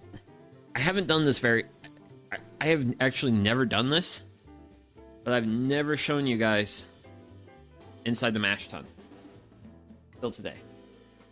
But yeah, that's the mash right there. So as you can see, we have a reasonably dark beer. That's desirable. That's what we want. As you can see, we have some floaty bits on top. And what we're about to do next is to make sure we get all those floaty bits in this top layer of the mash tun. Because what we're going to do next, it's called recirculating the mash. Camera was right about there. Yep. Perfect. Perfect.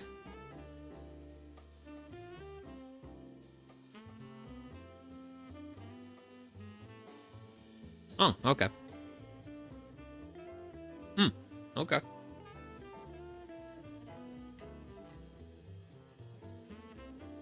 Okay. Oh. Recirculating the mash. I'm also, as part of this, start taking this water. I'm going to be adding it to the mash tun. The purpose of this water, the strike water that I'm adding, is I want to dissolve all the rest of the sugar. So by adding more water, basically creating more room for the sugars to dissolve.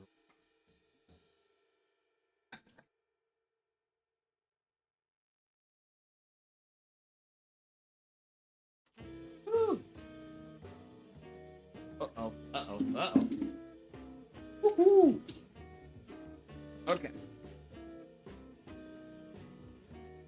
I don't have... Let's see here. Brew kettle. Off to the side, I would like a little bit more room to work, please, and thank you. So, a little bit of a demonstration moment here. As you can see, with... Well, damn, it's really hard to see with the shine. You can kind of see it. You can kind of see we got some, like, floaty bits in our wort that we're pulling out. The whole point of what we're doing now is to make sure those floaty bits, you kind of want to filter them out. What we're going to do.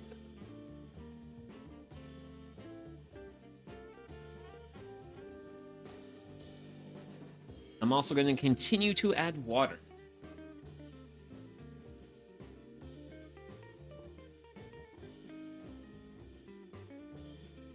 And one of the things that should happen with the addition of the water is the beer's color should actually start to lighten up a little bit. Right now, we're very, very dark right now. Granted, almost like perfect color for an amber. Maybe a little bit too dark, but I would kind of rather be a little bit too dark versus too light, but still have a lot more water to add to this.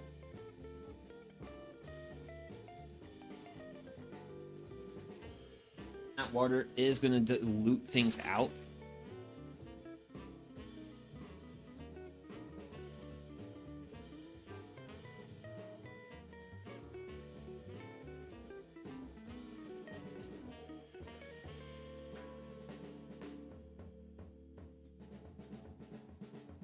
Little bit, take a slight break. Hands. Sip tea.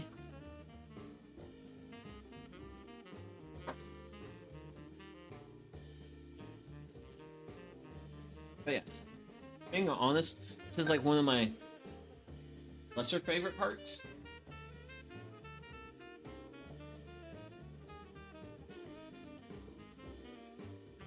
Of the beer brewing process, just because, as you can tell, it's a little bit of work. But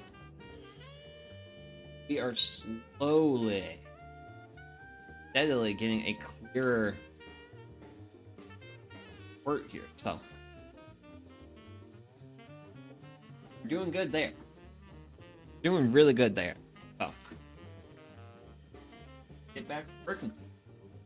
Keep letting the wort recirculate.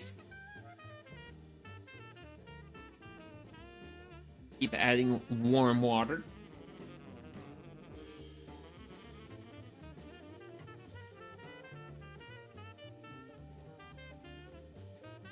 Woo.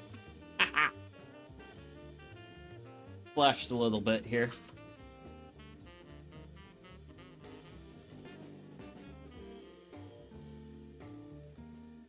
Okay.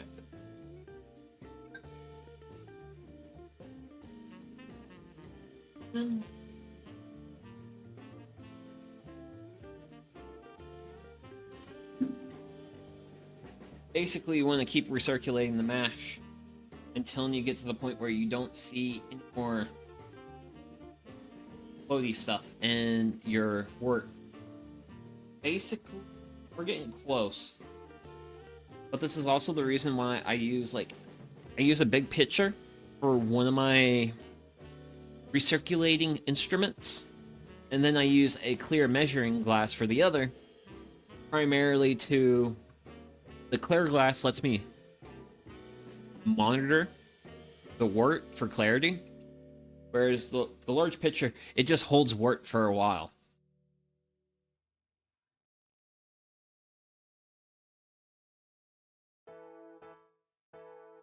Which is really nice.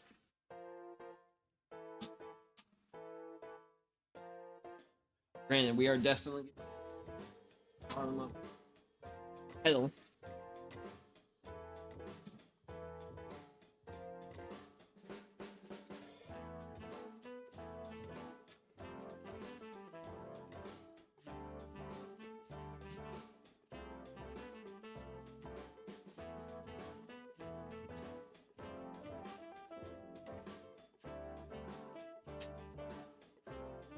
Okay.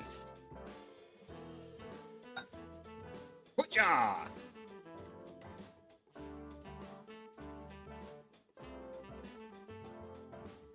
Really need to stop tapping the camera like that.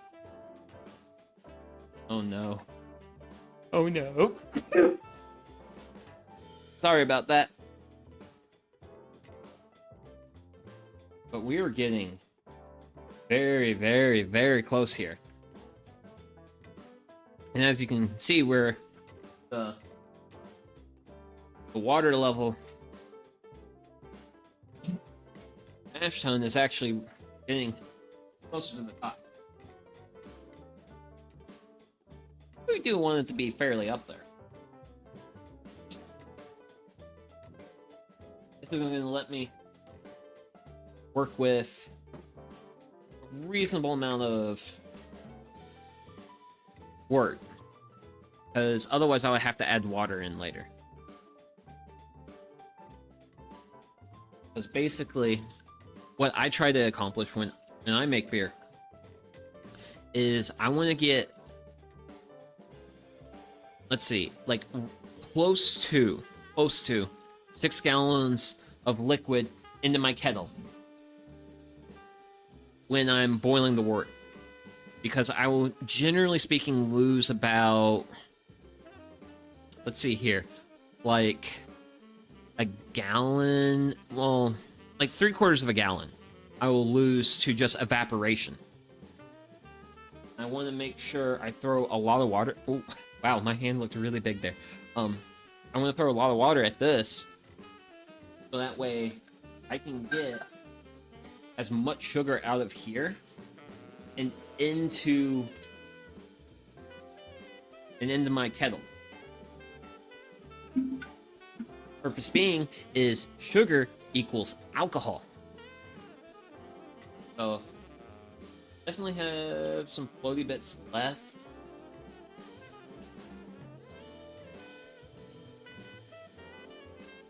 I'm just gonna have to let this run for a little bit.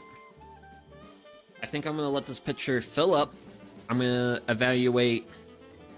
do another evaluation with the beer glass, and we'll go from there.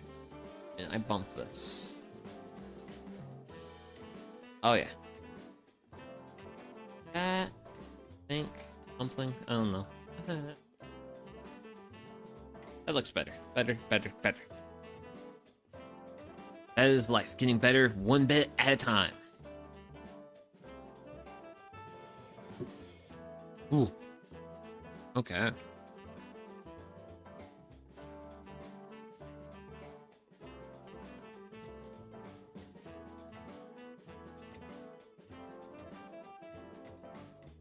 Okay.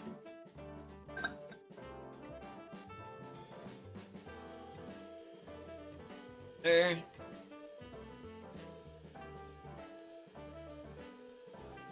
Evaluate.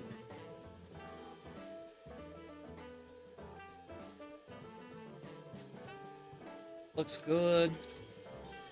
Let's see.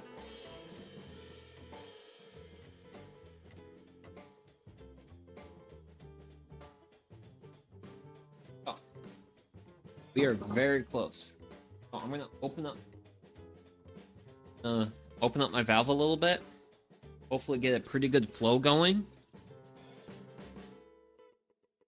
And hopefully with that additional flow, I can basically pull like the last of the loose bits of the mash out through. And I will add, well, I'm not gonna be adding, but hopefully after this, we'll be good with the mash. And then I'll grab gloves, because I'm gonna basically take the kettle and just tip it up and, well, grab it, throw the rest of the water in, because I can't scoop it out because there's too little. And then with that, we'll start mashing it. We'll start, like, putting our mash into the kettle and all that fun stuff. You're progressing wonderfully.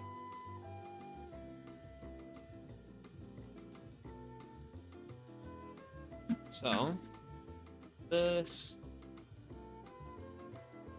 Wow. I think waiting was the good decision. Okay.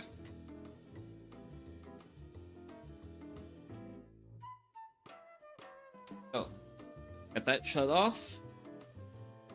Need some. Kind of like to capture as much as I can.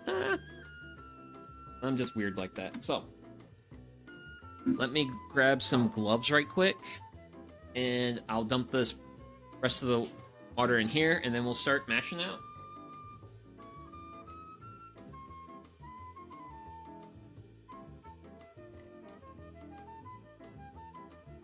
Use the campfire gloves.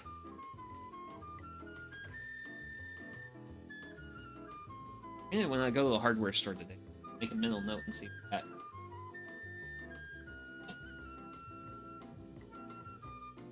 Grilling season. Alright.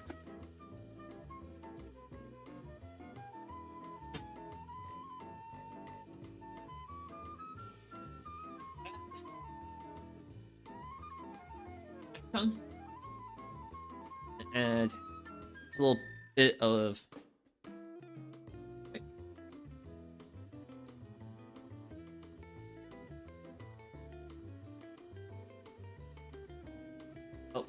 correct the flow, and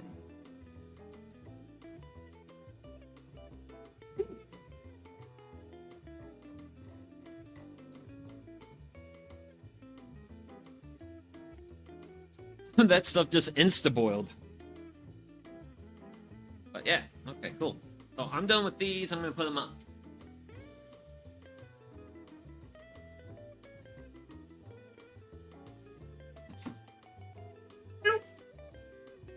So I'm gonna be done with this picture. Most part.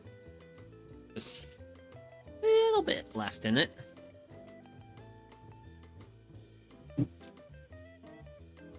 Granted, this will actually be used later. So you're gonna see this water level in here go down. This one's gonna go up. And once I hit about the 1 gallon mark in my brew kettle, I'm then gonna bring up the heat.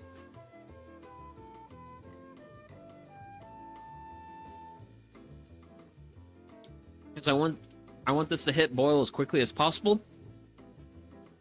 Because once it starts boiling, I need to wait for like an hour.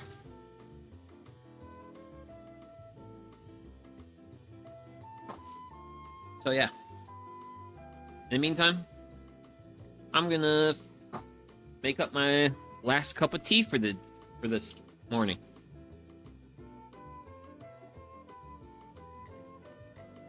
And I'm gonna be going with pomegranate, blueberry, and acacia flavored green tea. Really good stuff. Smells amazing. Okay. So we're roughly at our 1 gallon mark here. So I'm gonna turn up the heat.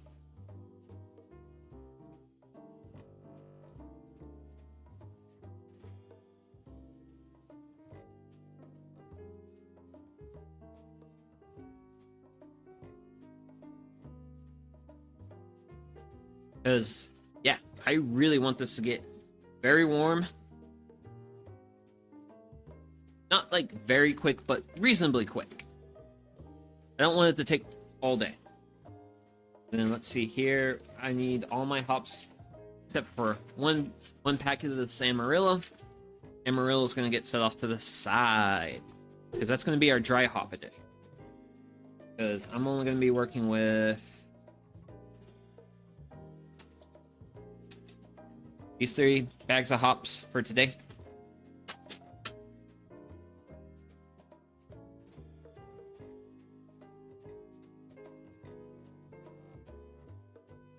Oh, yeah.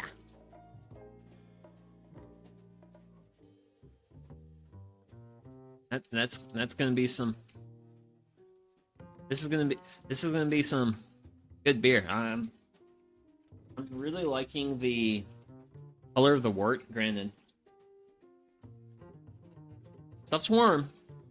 Mm.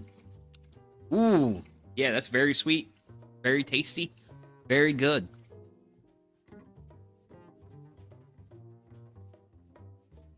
As you can see, like, I'm getting like a little bit of splashing off the end of my tube.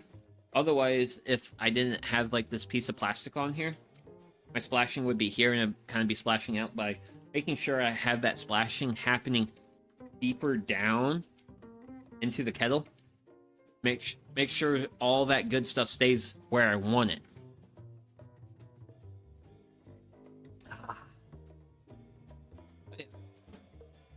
Once again, this is another point of we patiently wait while a thing happens.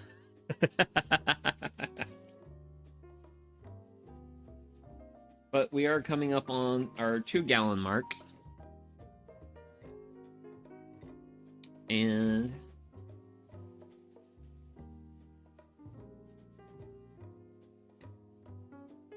keep going. Sweet, sweet, delicious tea. Ah.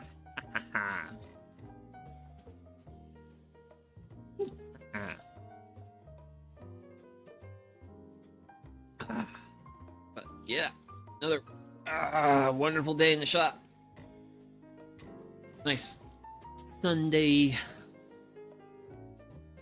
morning / early afternoon, working on some beer. Good stuff.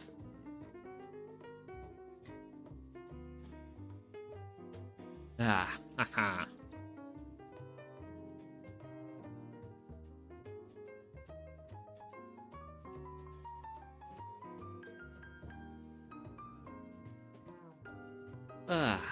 Okay, so let's see here.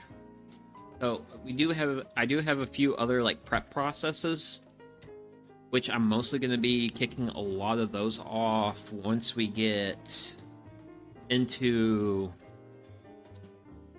actually get into the boil. Because right now, going into our boil, yeah, we got ourselves.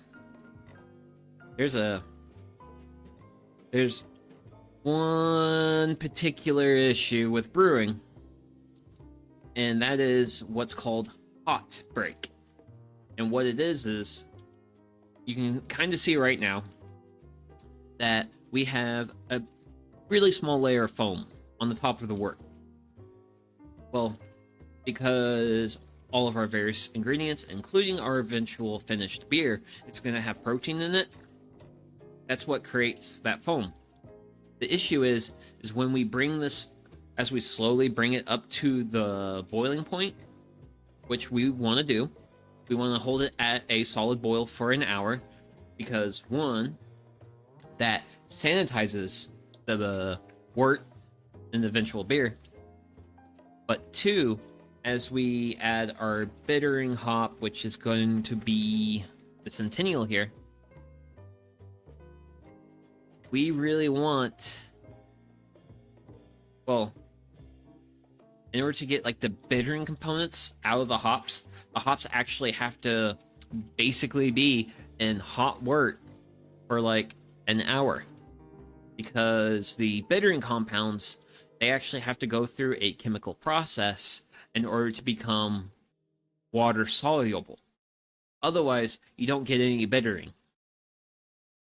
Which this is basically sugar water right now. So beer can be a very sweet thing if you don't add any bittering agents to it. Actually, before the introduction of using hops as the primary bittering agent, there basically was a homemade-ish recipe thing called, what was it? I think it's called Groot, or it's not Grout. But basically, it was a mixture of various herbs, and that mixture would be the primary bittering agent. And it's like the recipe for it would like vary from like one brewer to the other. Granted, this was also during a period of brewing in Europe where this was very much a traditional household craft. It was a thing where housewives would brew beer for the family, and they basically brew beer for the family, and then any extra they had, they'll go to market and sell to other people. And like everyone would have like a slightly different like recipe and everything. Actually, in a lot more Viking circles, they would, because people back then did not know that yeast is like the thing that made beer. They would have basically like ancestral stirring sticks, but it wouldn't look like this. The stick would actually have like lots of holes on it, and basically they just knew if they stirred cool wort with this one particular stick, they would get beer, whereas otherwise they wouldn't. And that's because the yeast from one batch of beer would remain on the stick, and that yeast would basically be the thing that kicks off the next batch of beer. And they'll basically keep cycling things. As for me, I don't brew that often to keep yeast on hand. Some people do. Some people do. Actually, I'm curious. How many times have I brewed this year? Days 1, 2, 3, 4, 5, 6, 7, 8. Yep. 8 batches. So, yeah, I just brew beer 8 times a year. And that's generally about how often I brew. I don't even brew like once a month, so. There's people who will basically keep their fermenters like constantly going. And fermenters usually have beer in them for 2 weeks. So that's like 26 batches of beer. If I was brewing closer to that level, I would probably be keeping like yeast on hand. Like I could cultivate yeast in here, or really any old glass jar will do. But I could just keep a yeast culture around, add some sugar and water to it before, like the day before a brew day. Let it kind of like bulk up. Throw half of it into a batch of beer, and like a day afterwards, throw a little bit of sugar and water, and just keep the yeast in here. Basically, keep it a fermenter going like all the time. Owie, that's warm, very warm. Oh, as you can see,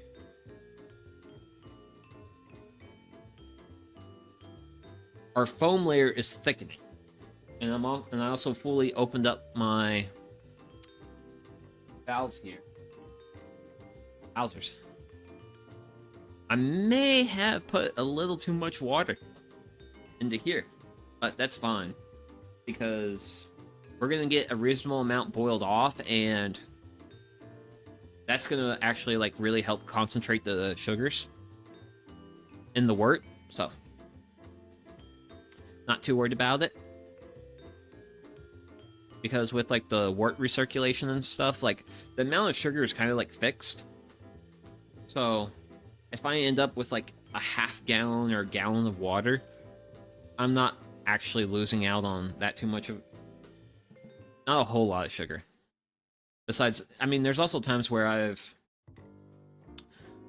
say it's like a 5-gallon batch of beer, and let's say 5.5 gallons hits the fermenter. Well, that batch of beer is oversized by 10%. Not a big deal. It's not gonna taste watered down. It's not gonna taste like reduced in any way. Like, that'll be fine. Actually, fun fact, a lot of the big bloggers that some people here may or may not enjoy, I'm not gonna judge. My dad was pretty much a Bud Light stand till the day he died. A lot of those big bloggers are actually brewed at double strength and watered down, which I'm sure is probably one of the reasons why they all near universally taste like watered down beer, because they are watered down beer. Because they do brew the beer and they brew the ABV, the alcohol by volume, up to like 9 some odd percent, 10% in that range, and then they basically half it. Yikes. Whereas like this batch of beer will probably come in somewhere around 5 to 6. Like, I generally brew, I'm not sure what this says about me as a person, but I don't consider 6 to be high ABV. I know some people will say 6 is probably a mid ABV beer, which is fair. 6 and 7% is probably like mid ABV alcohol by volume. Whereas like if you get into like 8, 9, 10, that's definitely like high ABV beers. But granted, high alcohol beers can also go. I've personally, in my experience, I've had up to 14. I think I've had a few that have crossed that 14 threshold, but it's really hard to get really high ABV beers like that to go past that, because alcohol is actually a byproduct of yeast fermentation, and by byproduct, it is a form of waste product. So if the alcohol gets too strong, it actually kills the yeast. The yeast literally dies in its own excrement. Well, its own waste products. Granted, the byproducts of yeast fermentation are CO2 and alcohol, which are things that makes our silly human brains do funny things. The more you know. But, so, getting back to our fun little batch of beer here. So, we have an area of like fine foam in this area. That's something to watch out for. These big bubbles of foam, that's just from our wort stream going into the kettle.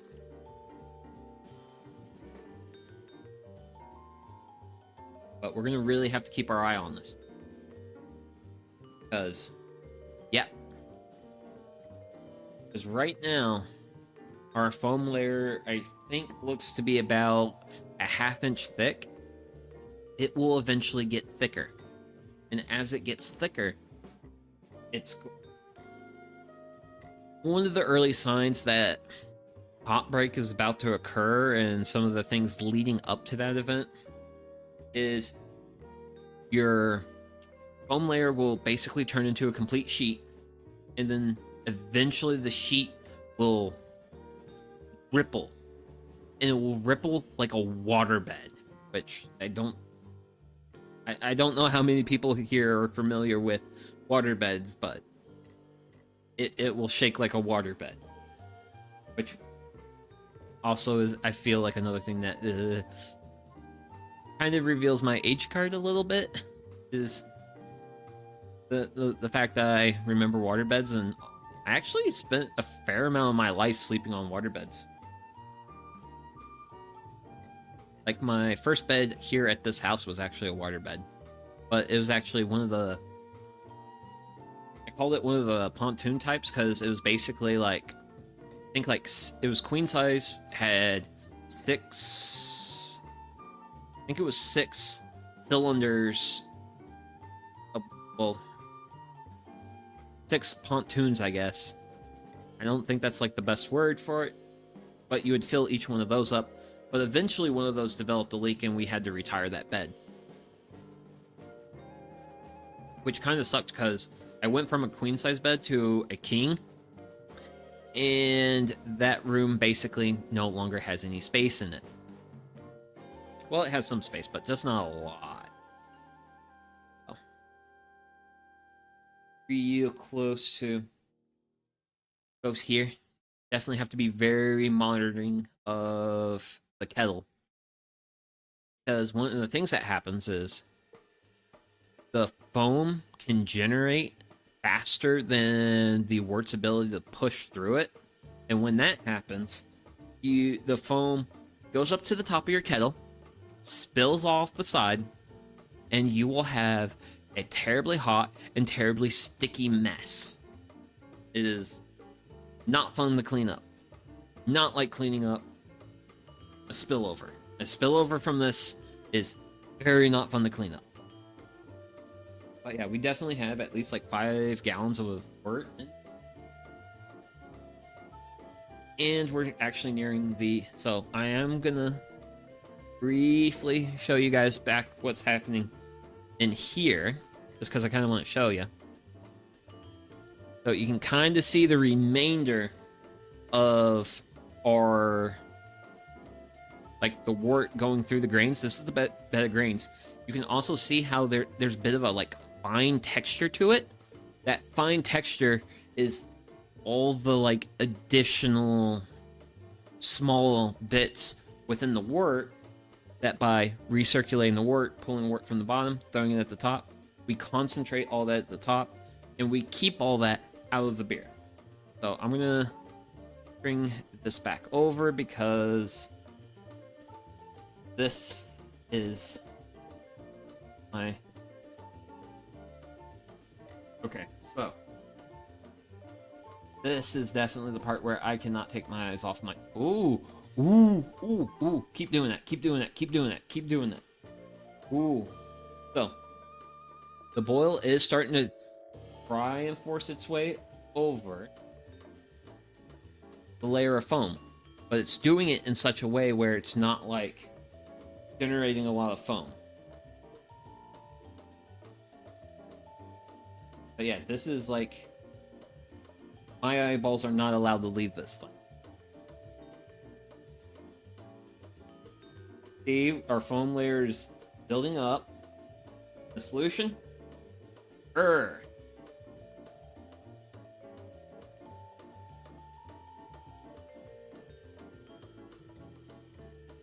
stirring keeps that foam layer. It helps break up all the bubbles. Granted, this is actually getting away. Thank you for your service. I need to put you somewhere quickly. Now, I can stir with abandon. Or I can at least make full laps around my pot.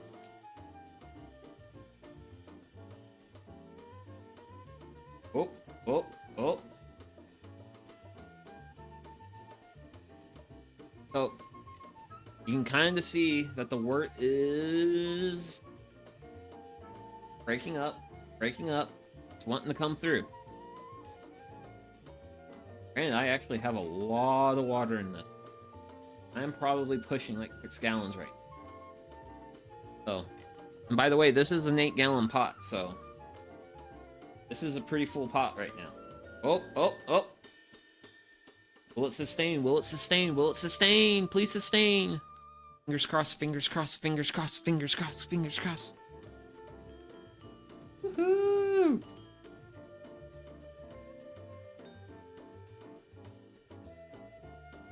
My.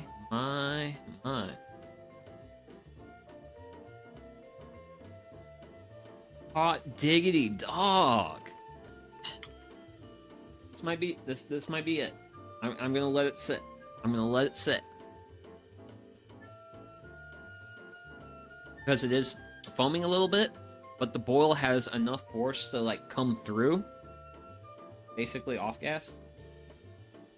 And this is kind of like this is why you have to constantly watch this thing. Because yeah, it'll come up, it'll do that, that's fine, No signs of boil over, I'm gonna just give this, I'm just gonna stir this. Because if I stir it, I don't have to worry about the outcome of a boil over, you know?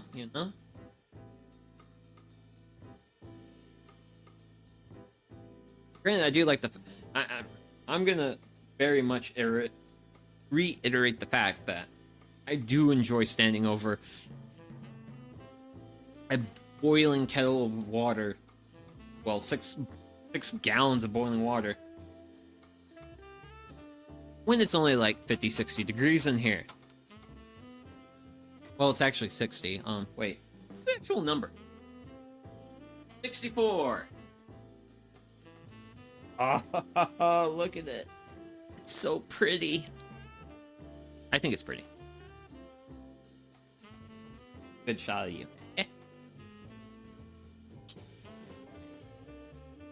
This is getting really...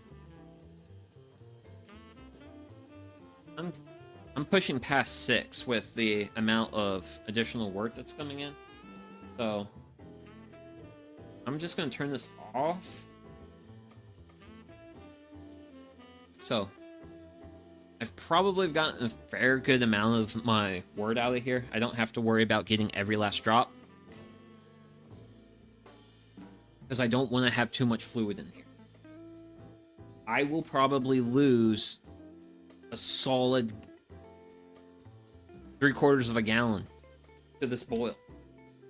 Because this boil is going to go for an hour. And the sad part is, the countdown for that hour hasn't started yet. Because it starts when I add my Centennial hops. Come on.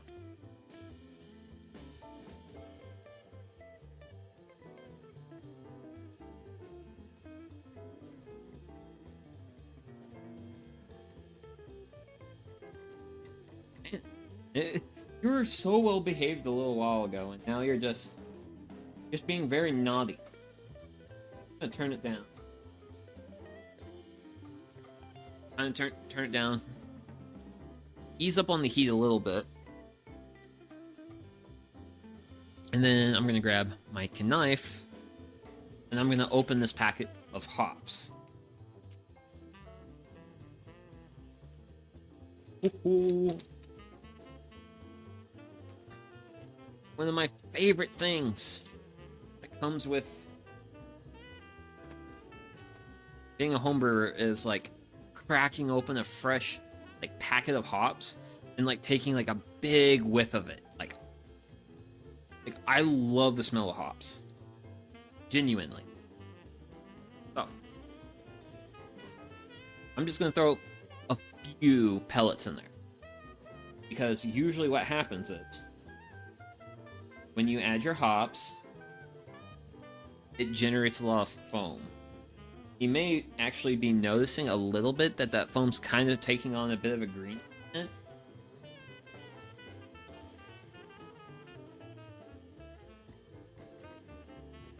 Yeah. That's the hops, but yeah. I can now officially say, with like some hops in here, my 1 hour of boil time has now begun. Remember, part of the reason that we do the 1 hour boil is to... Woo! We want those hops to have that time in contact with the wort to have those bittering components become water soluble. For now, I have a thing to watch. Judiciously.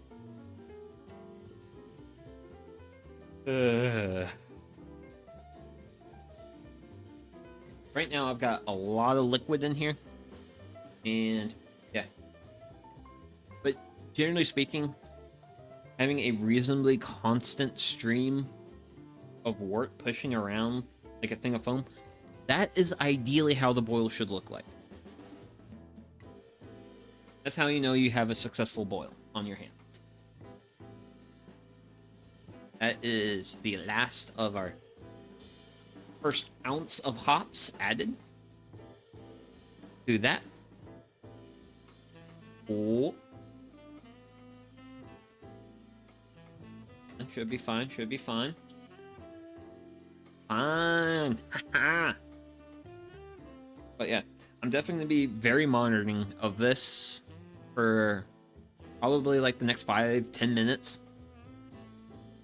And then after that point, I'm going to go ahead and start working on some of the other things I want to work on. Some of those things are going to be preparing the fermenter. Actually, where's my fermenter?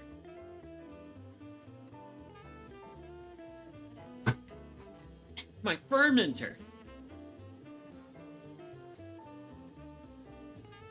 It's a bucket! But yeah. So, I'll prepare a fermenter. I will prepare the wort chiller, but the wort chiller's not coming out until about a half hour into the boil process. But for now, I just really want to make sure I monitor this. Amarillo is going to be my next hop.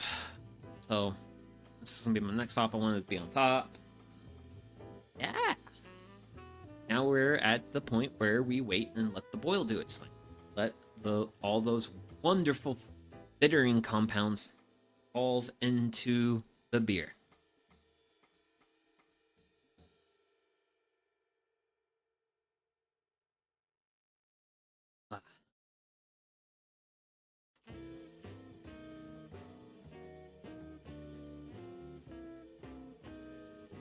Also, sorry for not talking for a little bit, but I was actually just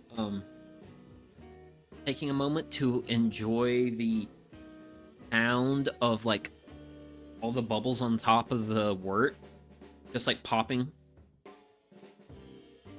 It's a very soothing sound. I like it.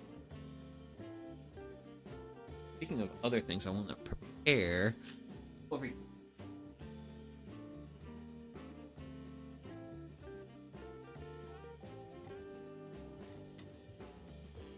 So I went over to I got like a little shelf thing to grab some stuff. So one thing I grabbed is some Irish moss. So what Irish moss does is it is a clarifying agent. You can add it to beer at about 15 minutes into the boil. You can add just does not take a lot. A little goes a long way. And basically what it does is it helps pull more floaty bits, various things that may or may not be undesirable in your beer. So that's what it does. Clarifying agent. Other thing I bought. Grabbed. This is an airlock. So this is going to go on top of the lid for the fermenter. And then I'm going to fill roughly right below that line where my thumb is. And, well, that's going to be filled with sanitizing solution. And what it does is it lets air out, but not air in. So it helps me keep a sealed environment within my fermenter while also allowing for all the CO2 gas that is being created by the yeast to escape.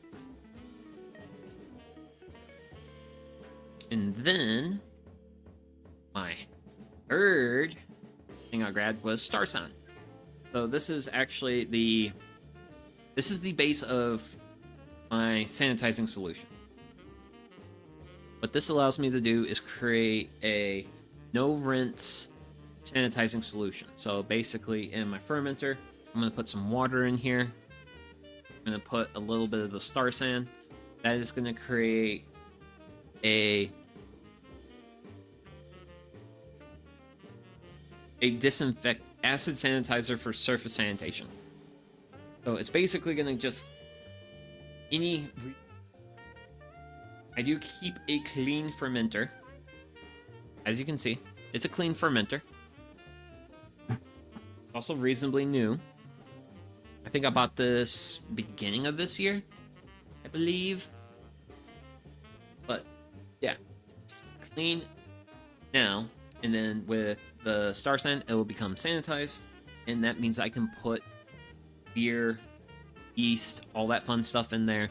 And the yeast is going to take a look around this wonderful sugary liquid with some weird bitter stuff in it and be like, huh, there's no other bugaboos here. Let's go crazy. And yeah, that's generally speaking what you want to do. Just want it to go crazy.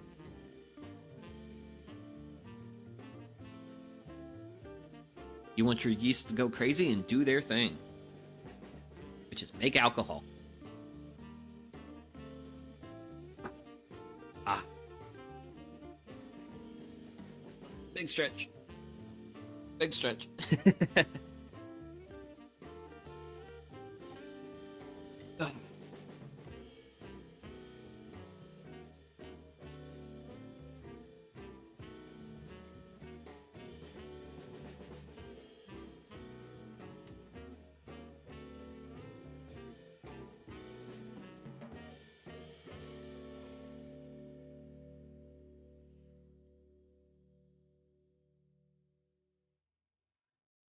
Okay.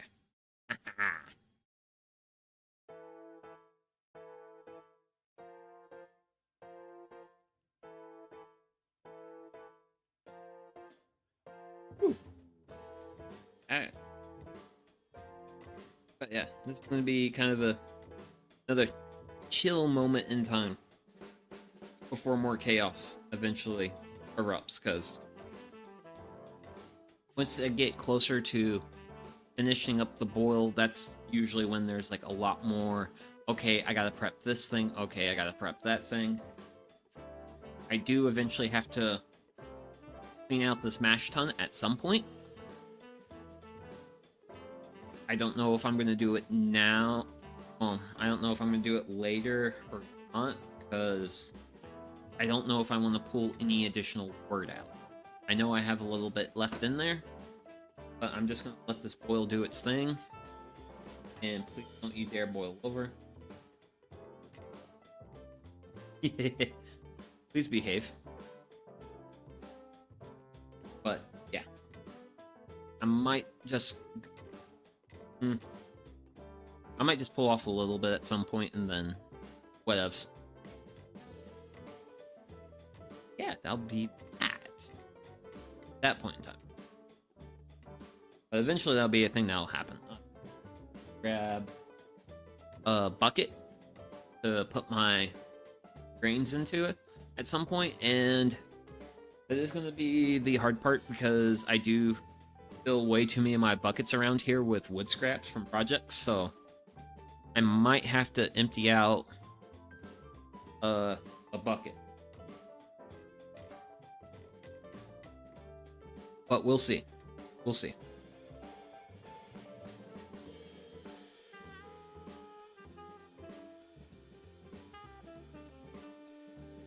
That I have been off the E. Sweet Lord. Actually.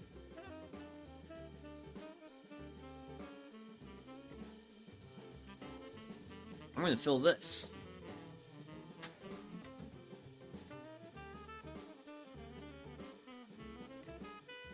So I'm gonna want to get 2.5 gallons of water in.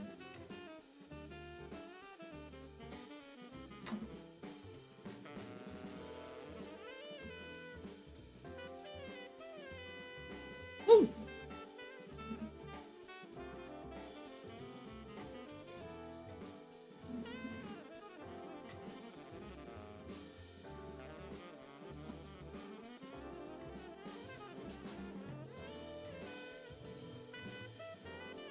Give me a minute.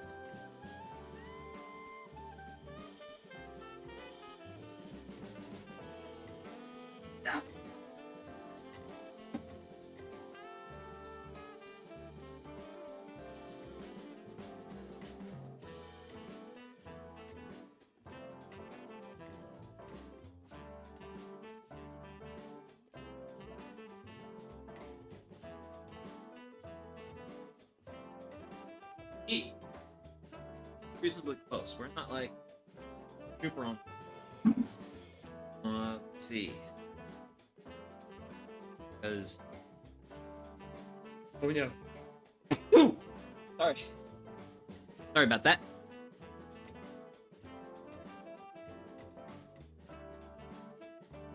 I gotta pull a little bit of water.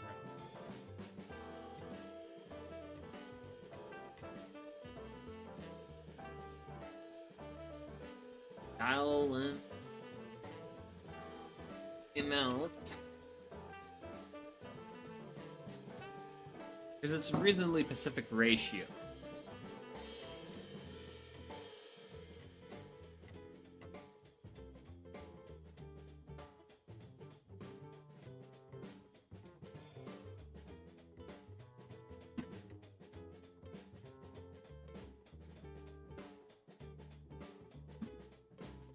We're on the money there. That I can't. So when I squeeze my Star Sand bottle,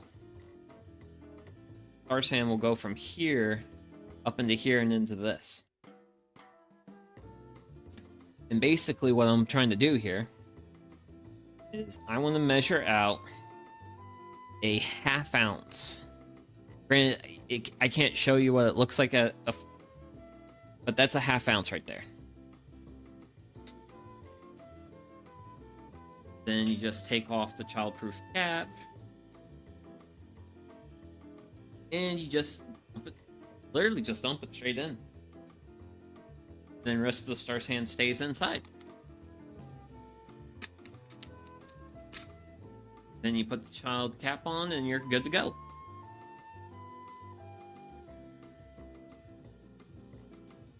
That is sanitizing solution.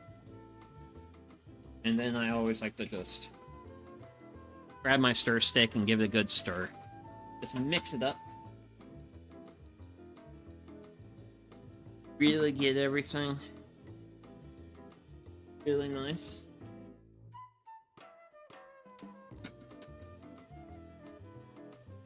And so, I'm gonna go ahead. I've noticed here that I've dropped below 6.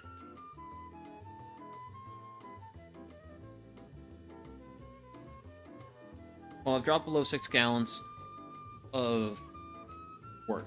So I know I'm going to lose a fair amount more of additional fluids to evaporation. So at this point, I'm going to just open this and let it run.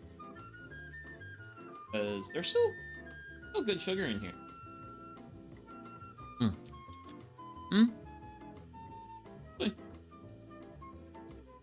Tastes kind of sweet, but it's not as sweet as like the stuff we pulled out earlier.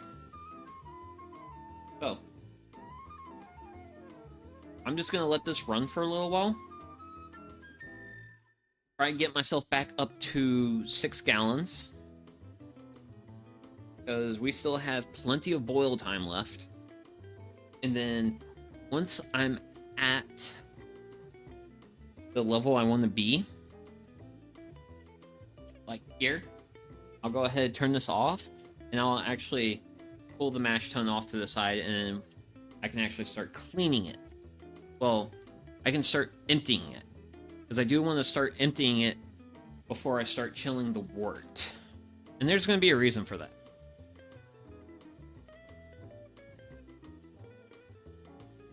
Create all this wonderful hop stuff back into.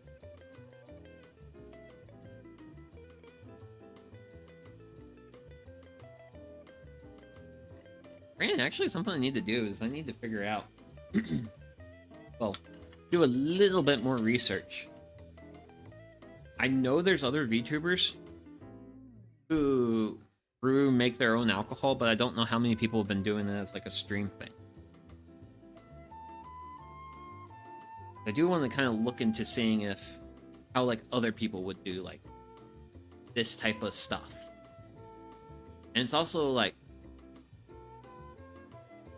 one of the reasons why I like to share this is also to be like, hey, Here's how I do it.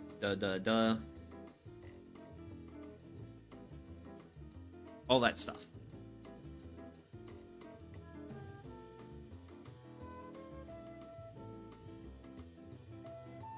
Take one. Get.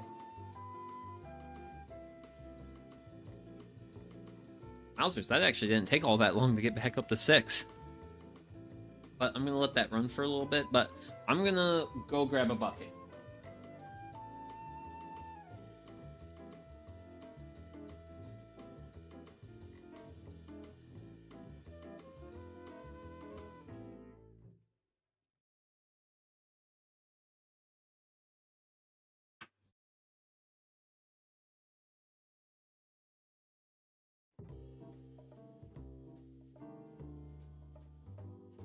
So I got another bucket here. And that other bucket is gonna be the bucket I use to have my mash tun. Well, to put the leftover mash into the mash tun. Which for me, I'll eventually just throw it into the compost pile at some point. And I will just break it down and turn it into fresh soil for plants. So I do like to try to reuse, recycle a reasonable amount of the stuff I work with, if it's reasonably feasible for me to do so.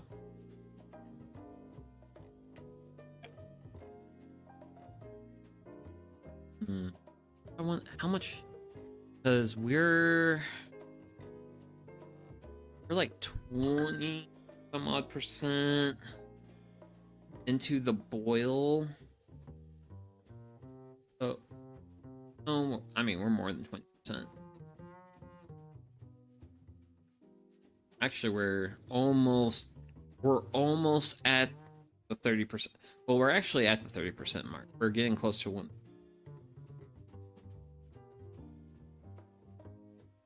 That's gonna be good. I should be left with at least a solid 5.5 gallons of wort. Yeah. That lid's gonna protect the sanitizing solution. Sanitizing solution and my bucket, because I'm gonna be grabbing half ton.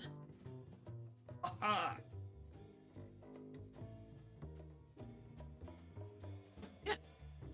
Oh, I mean, I guess we can kind of bring the show on over. Yeah. Here's the mash, as you saw earlier. Have a bucket right there. So, I'm gonna use my clear glass. And there's a reason why I wish to get the mash now. So, this boiling kettle of wort I have, it's not going to be boiling forever. Eventually, I need to cool it down. And I cool it down, I'm going to create a lot of waste hot water. And my goal with that waste hot water is to collect it here in the mash tun. So I always try to get my mash tun clean.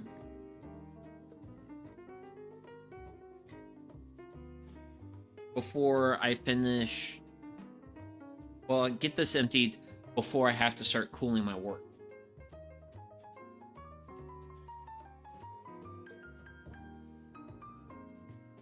Because if I fill this with really warm water and I keep it somewhat reasonably clean, I can use it to rinse off all my utensils, what have you.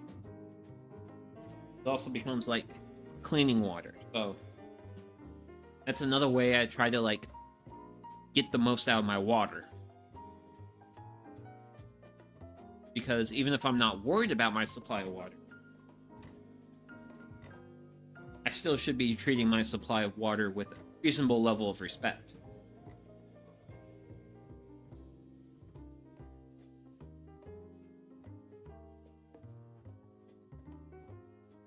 yeah, the bottom part of this is fun. Because it gets very warm down here. Keep in mind, we put like 180-degree water. That's also a reason why I let it kind of like sit open. Kind of gives a chance for all that steam and stuff to really help cool it down. Well, steam escapes and takes the heat with it.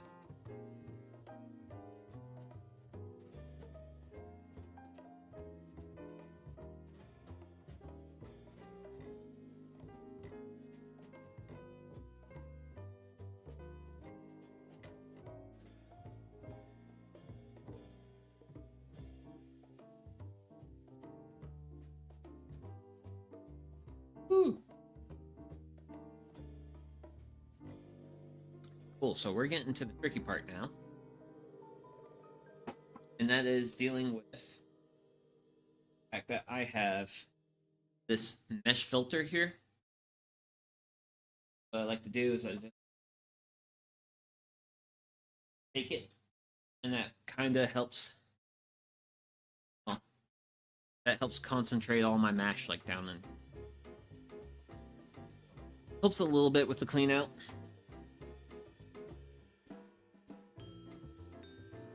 There's also a reason I do it in the direction that is because I eventually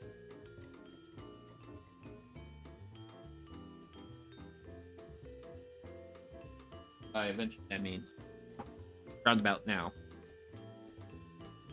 I want to take this out, this sieve I have in here, and by getting all the mash down here, that exposes a little metal coupling there.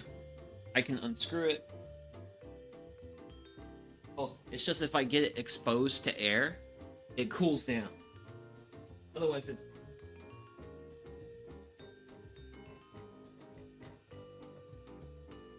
kind of a pain.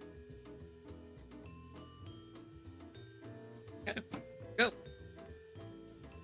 That's my internal mesh filter for my mash tun. That's what that is. That helps keep the mash in there and all that fun stuff. So with that removed, I can actually do new clean. And I'm gonna all of this deeper and further in. Also just feel like, gosh, my hands are like so messy right now. I'm actually a bit of a weird neat freak for some reason.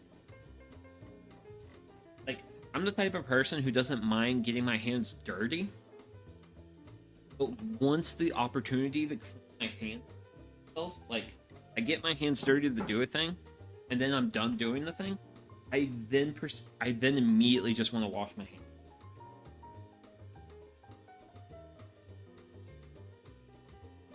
Let's see here.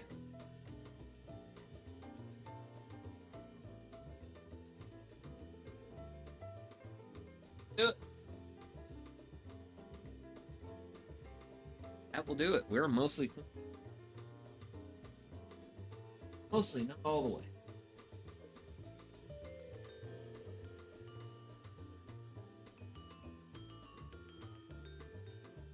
Okay. And for some reason, this part of the... For some reason, this bottom part of the mash... So, you can actually see the black grains a lot better now. Yeah, those are the roasted barley grains. That's the part of this thing that only occupies, like... I'm trying to think, like... It's 1/8 of a pound. That's 1/8 of a pound out of, gosh, like... 11, so... Really small percentage of the overall malt bill. using water that I pulled off to the side earlier. Kind of rinse my cup. I've got a little bit of water in here. I can swirl. There. And ta-da! Reasonably clean mash tun.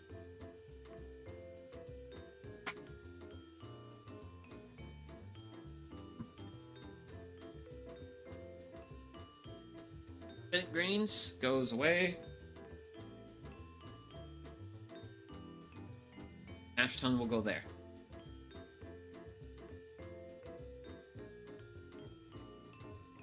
A bit more on. Star of the show. The wort. Wonderful, wonderful work. Okay. So, good news is we're actually doing really well. I mean, I don't know. I don't know if we're doing really well or I'm doing really well, because I feel like I'm maintaining a reasonably good cadence. And yeah, we're almost at the 30-minute mark of the boil. So very soon I'll be able to crack open this pack of Amarillo hops and start adding those. So I mean we're like close. Like we're like 1 to 2 minutes away.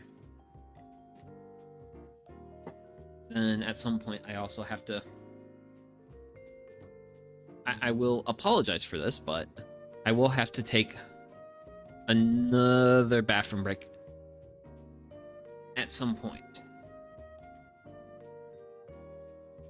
I definitely want to take it before we get to the boil. Well, before we finish boil. So, like next 15 minutes or so.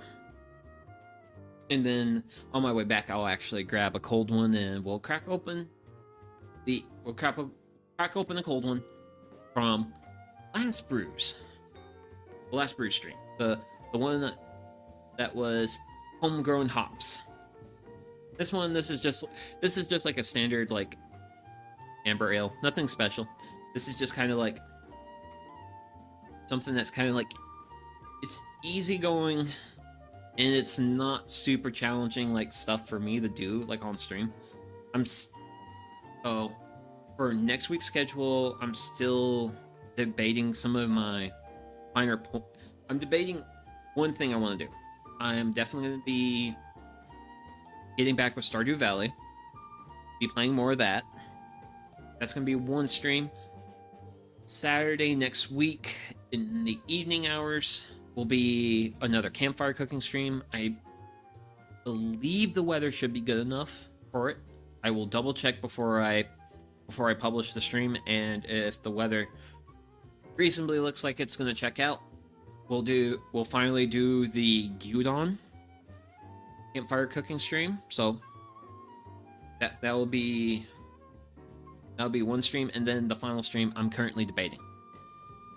Currently, I'm trying to decide between, do I want to begin the prep work for my next big project? Because I have a pretty good idea of the project, the scope, the build plans. I still have a few more details I want to dial in for that project. But I've also been sitting on a pallet for a while now, and I'm really kind of like, I really would like to do a pallet build with that, but the problem is I haven't found build plans for like a pallet project that I just loved yet. So I might spend a little bit of time today seeing if I can find something that I love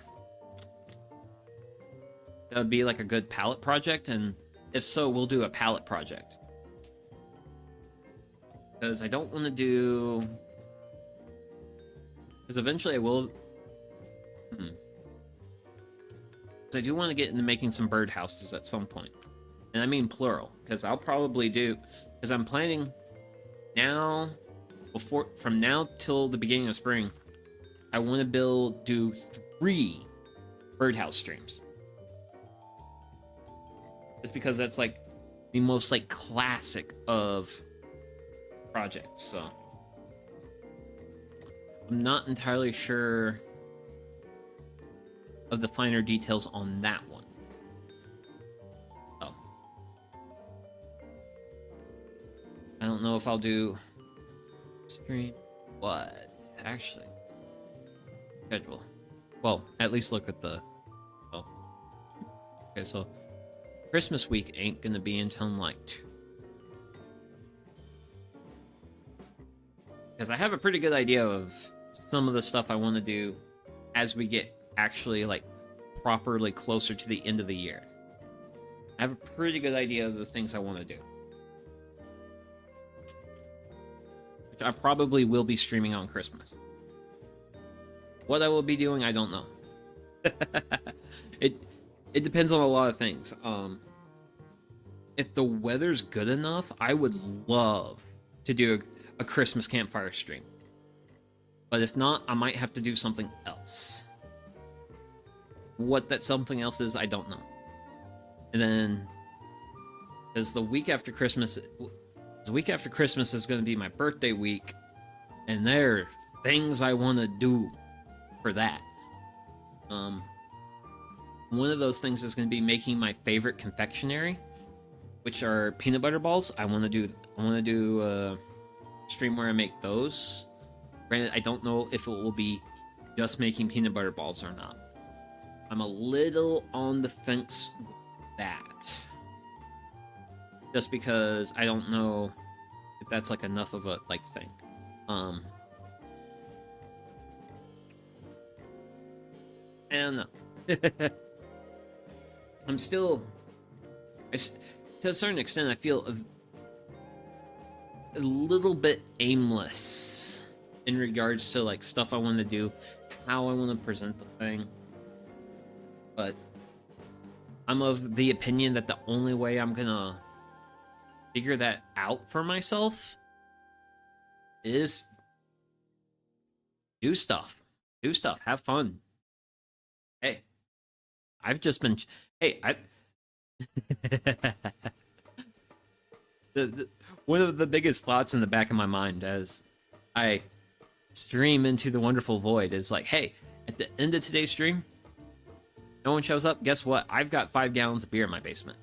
If I build a birdhouse on stream, guess what? At the end of the day, I have a birdhouse. Or if I build a bat house, I have a bat house, which I will also be doing another bat house build, but it's also going to be like a larger bat house, and it's actually something I'm going to have to grab materials for. But that build probably won't happen till January.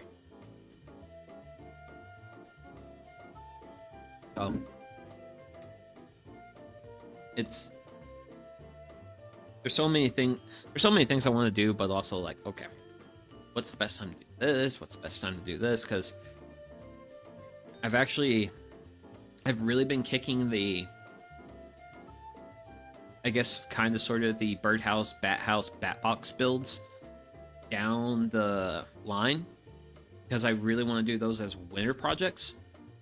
So that way I can build them during the winter, and then when spring rolls around, I can go ahead and put that stuff up. Granted, the bat box is going to get put up as soon as I have it 100% finished. Not 100% done with it yet, but I will certainly eventually be done at some point.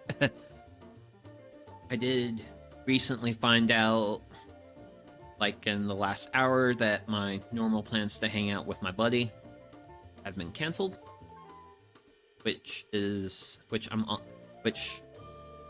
unfortunately it's been canceled because he's not feeling too well. So I hope he feels better.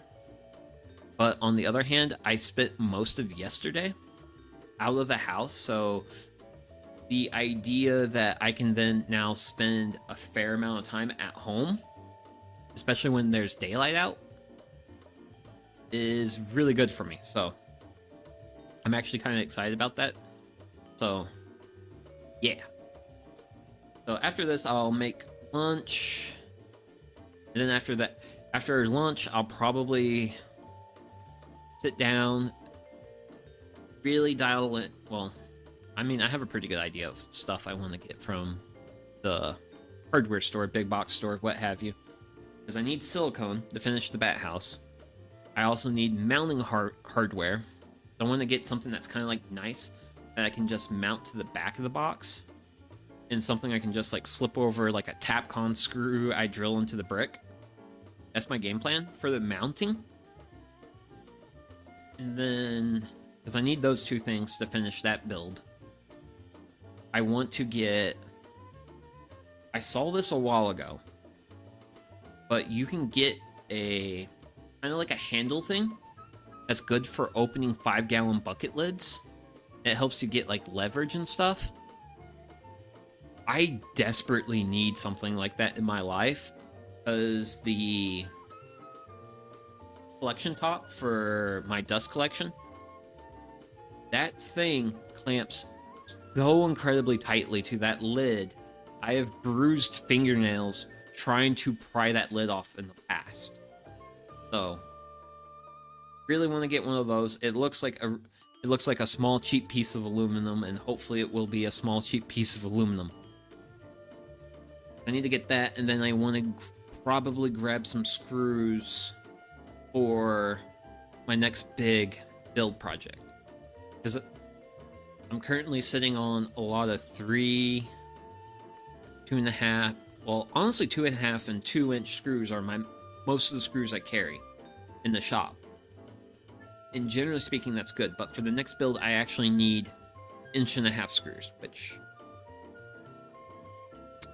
if I'm willing to use pocket hole screws, I do have 1.5-inch pocket hole. So that's an idea. I'll have to think on that.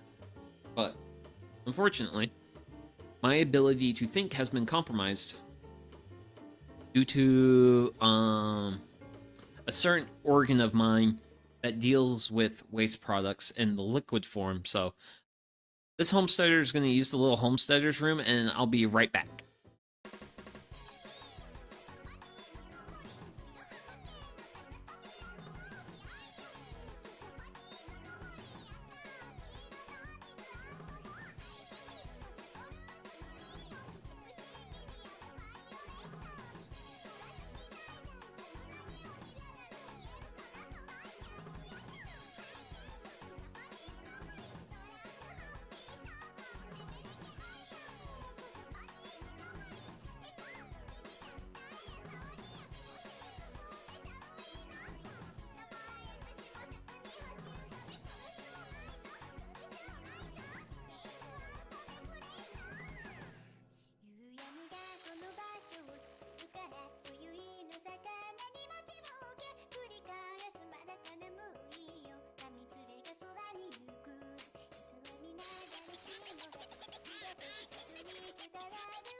And We're back.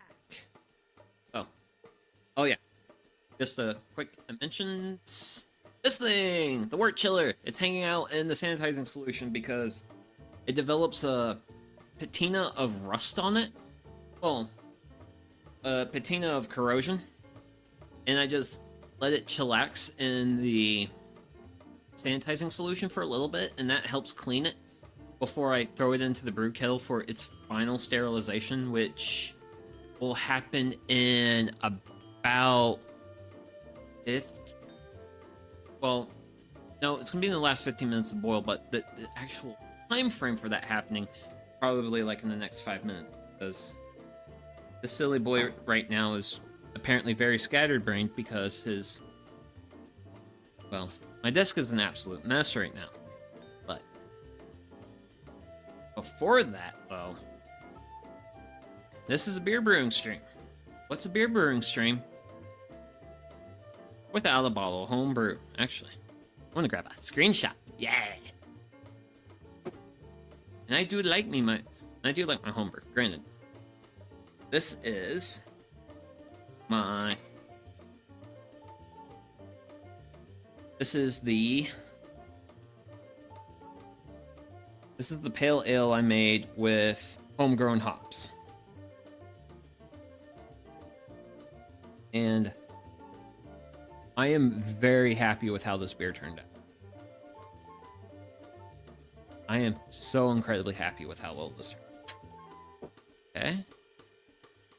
There we go. Look at it. It's very pretty, has a nice color to it. It's fairly clear. Nice head. Nice, like, hop aroma. Well, it's more of a crisp, clean aroma when you, like, smell it. But, oh, yeah.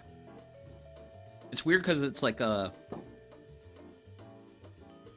I don't entirely know how to describe, the bitterness of the hops on this one, because it's nice in the fact that it's like kind of faint, but there's also kind of a sweetness, if you will, to the flavor. It tastes very candy-y to me.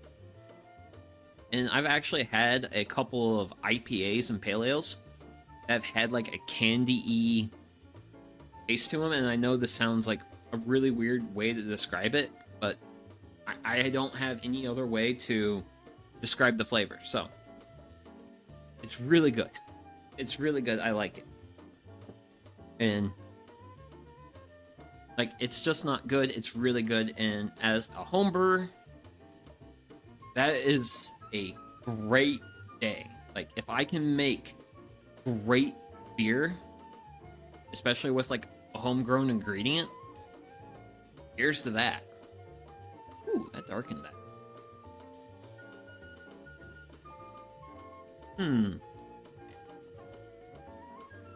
I like that observation. The observation might turn into ideas. Yeah. Oh my gosh. And the good news is we're getting pretty close to the finish line here, which is at least the part that excites me personally, is getting reasonably close to the finish line, because, well, then I'm done brewing beer and then I can go on with the rest of my day. But hey, it is definitely fun to like hang out, do this, have some fun. Definitely not something I would have thought I would have been doing if I was like looking back like 4 or 5 years ago. Fortunately, the time frame for actually getting all this stuff of like becoming a VTuber and stuff took far too long, but hey, it was a long journey, but it's fun to finally be here. So we are officially 45 minutes into the boil. Oh, I'm gonna take my wort chiller,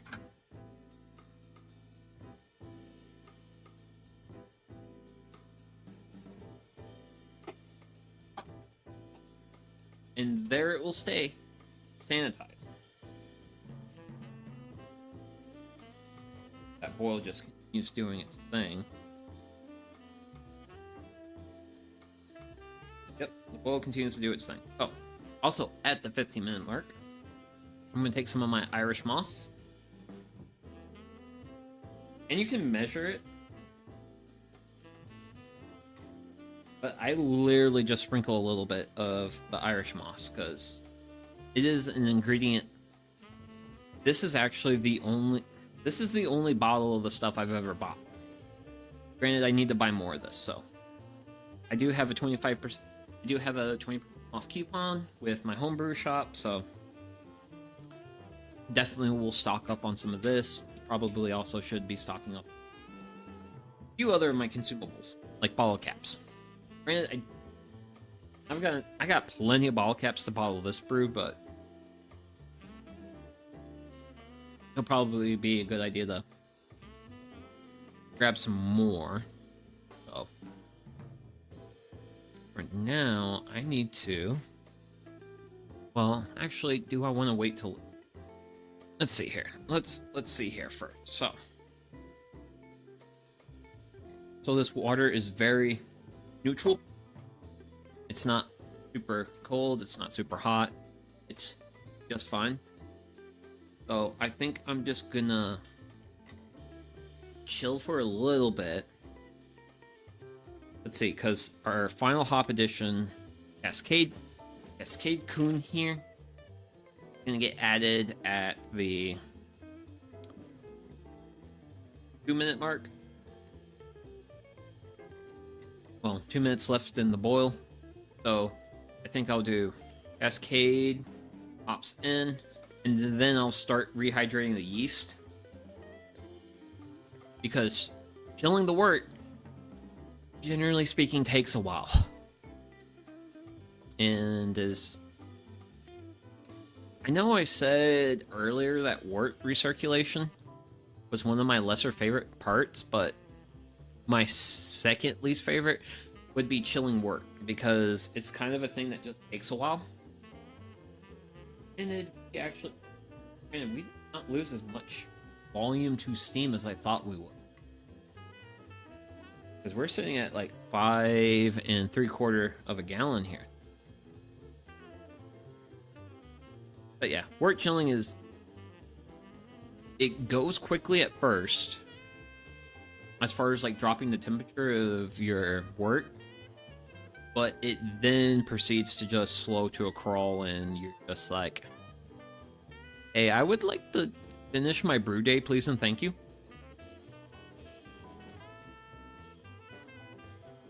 Oh, man. Gosh, the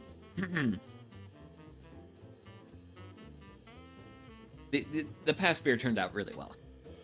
I am very happy with the flavor, and I am also a person who primarily drinks beer for the flavor. I really like it. And it's also really good that non-alcoholic beer has gotten as good as it has. I think that's a really good happening.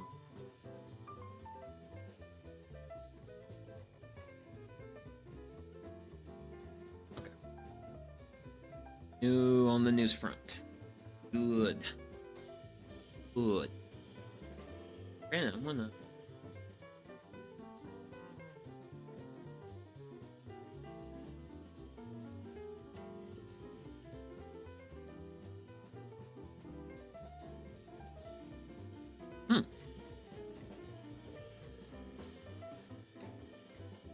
And don't mind me, I'm actually kind of flipping through my, So, if you're an individual who wants to get into, like, beer brewing, fermenting, any of that type of stuff, I definitely really recommend the Mini Farming Guide to Fermenting. Let's see here. And capture. This is probably my favorite, like, introductory level book for this, primarily because it does the thing where it teaches you the process. It takes you through the process, teaches you enough fundamentals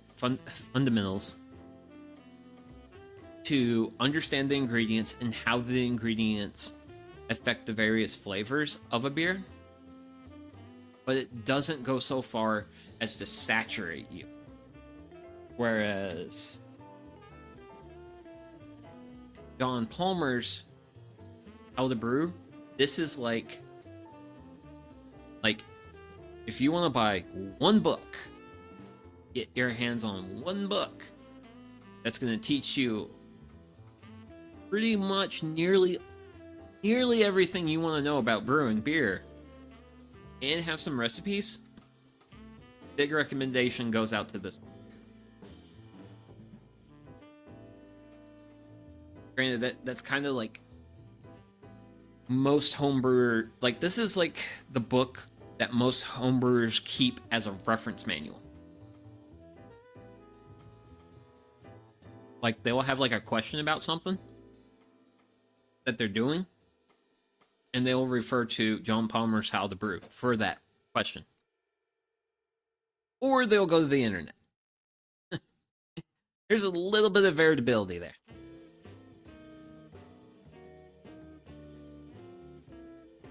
But yeah, just 2 quick book recommendations, and from a guy who does brewing and stuff. Granted, I really like the thing I really like about mini farming guide to fermenting is that it's built around fermenting. So it walks you through wine making, which I'm actually in the middle of making some wine myself. I'm actually making a blackberry wine because my blackberries produced way too much fruit earlier this year, and therefore I was like, well, I am sitting on enough fruit to make a 5-gallon batch of wine. Let's make a 5-gallon batch of wine. Granted, said batch of wine will not be complete until, oh gosh, like not this year's Christmas, next year's Christmas. Probably when it'll be close to being ready. Granted, you better believe I'm gonna crack that bottle of wine open on the stream. Like, I made this from the 2024 batch of blackberries, which I almost am dearly hoping to get slightly less of a harvest, or hopefully maybe find more people in my day-to-day life who like blackberries, and I can just be like, here's blackberries, take these off my hands. Because I truly ended up with a lot last year. Because the wine, I threw over 30 pounds of blackberries at the wine. Which for like a lot of fruit, which for a blackberry fruit wine, the bare minimum is 4 pounds per gallon, and I threw like 5-something pounds per gallon. So I'm hoping to have a pretty good product by the end of it. I want to make sure I have a pretty good product at the end of it, because the product takes over a year to make. Beer, this stuff, from brew day, so today's the 8th, today's the brew day, it is an amber ale. So it's going to ferment on an ale schedule. So on the 22nd, this will be ready to be bottled. So it'll be bottled on the 22nd, and then, in my experience, well, some people recommend 2 weeks bottle conditioning before consumption. Personally, I feel like the 3-week mark, because 2 weeks is fine, but it's not super great at that point. Still a little bit of what some people will say is green. At 3 weeks, though, go for it. So This beer will be ready by the 12th of January for consumption. Not a super long turnaround time. And also kind of a thing that, like,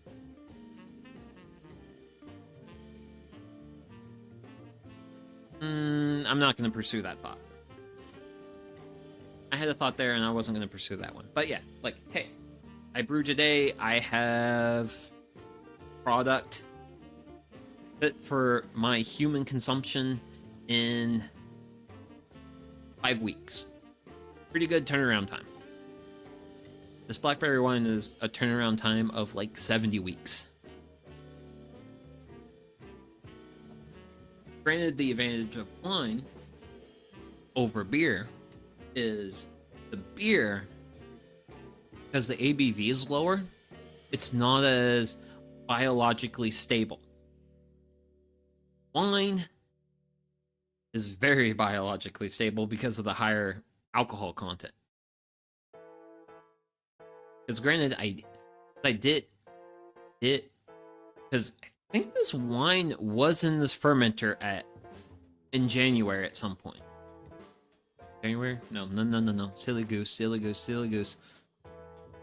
July. In July, I had blackberry wine in this bucket. But I moved it into a glass fermenter where it's been sitting, and I'm pretty sure it's at the point where I need to rack it into another fermenter. So I kind of need to look at that. Well, consider that as at some point. Which, actually, I'm going to be smart. Ooh, idea. Okay, so I'm going to grab something right quick, and I'll be right back.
Okay, we're back. So,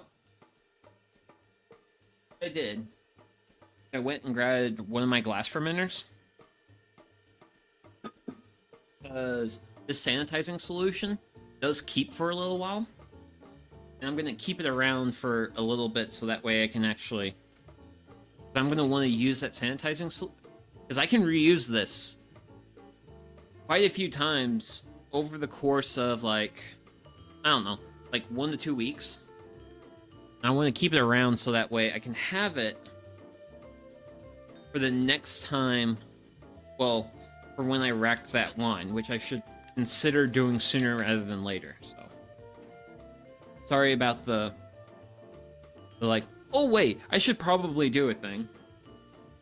But I had a, oh wait, I should probably do a thing. So, I wanted to have that glass fermenter to have that around, so. There we go. We've added our absolutely wonderful Cascade hops. So that's done. And we're basically in the home stretch of today. Well, kind of, sort of. We haven't filled our beer yet. Because chilling the beer and then adding yeast to it are pretty much the final 2 steps where we're at.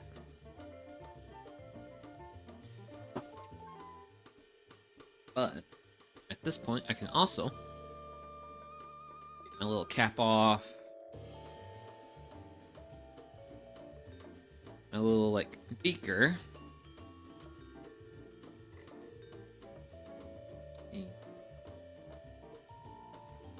Here is the stars of the show. Look, chat. For this is yeast. This. What makes alcohol? And I'm just going to slowly pour them out here on the surface of this water.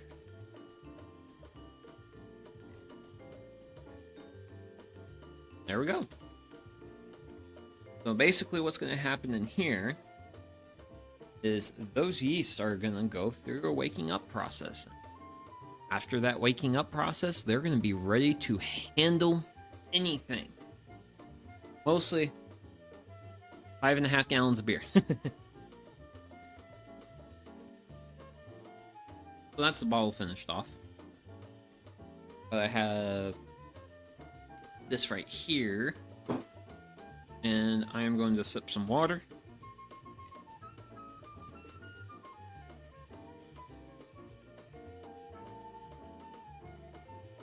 Because it is that time of the well, actually, let's see. Yep. So.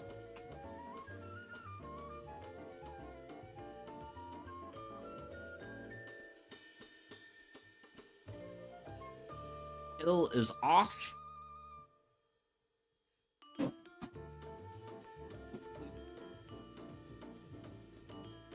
So it is now time to begin the chilling of the wort.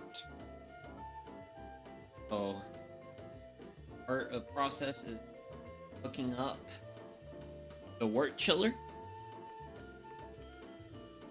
to my hose. I'm gonna put the other end of the wort chiller into the mash tun because I want to preserve as much hot water as possible for cooking up afterwards, especially cooking up the kettle. It's also just kind of a way to reduce my water usage and all that fun stuff. So now I'm just gonna crack it. I just have it cracked. Go with a really slow.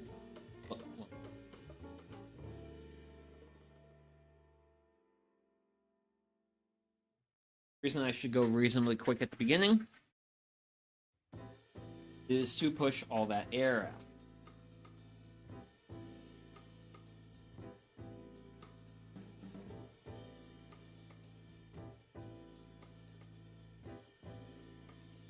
That.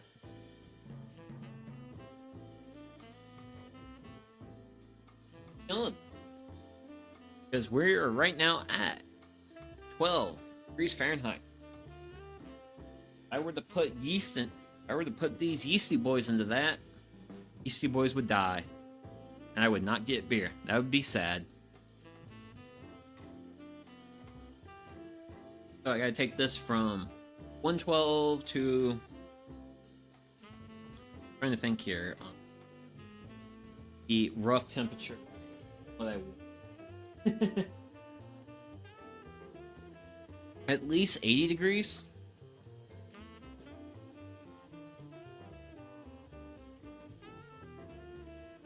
Granted, as long as the yeast don't get warmer than 100, they're usually fine, but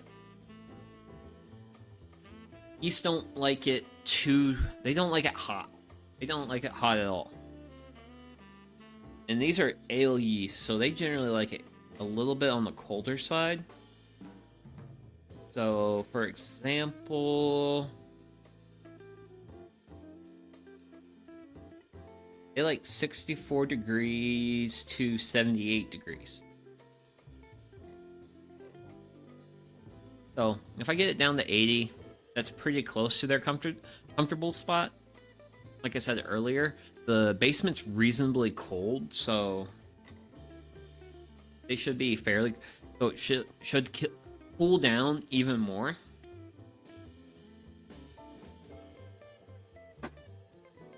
But yeah. And as you can see, our boil has ended. But as you can also see, there's still plenty of steam already. I will do this thing where I lift up the wort chiller and stir the wort. That is to keep the wort in motion, to constantly expose fresh hot wort to more of the cooled oils. Also, occasionally monitoring my outfeed temperature. Because right now the outfeed temperature of the wort chiller is probably warm enough to make a reasonably good batch of tea. Of green tea. Ooh. That's an idea. Making tea with heat from the beer brewing process. I'm gonna have to make a mental note of that idea. I like that idea.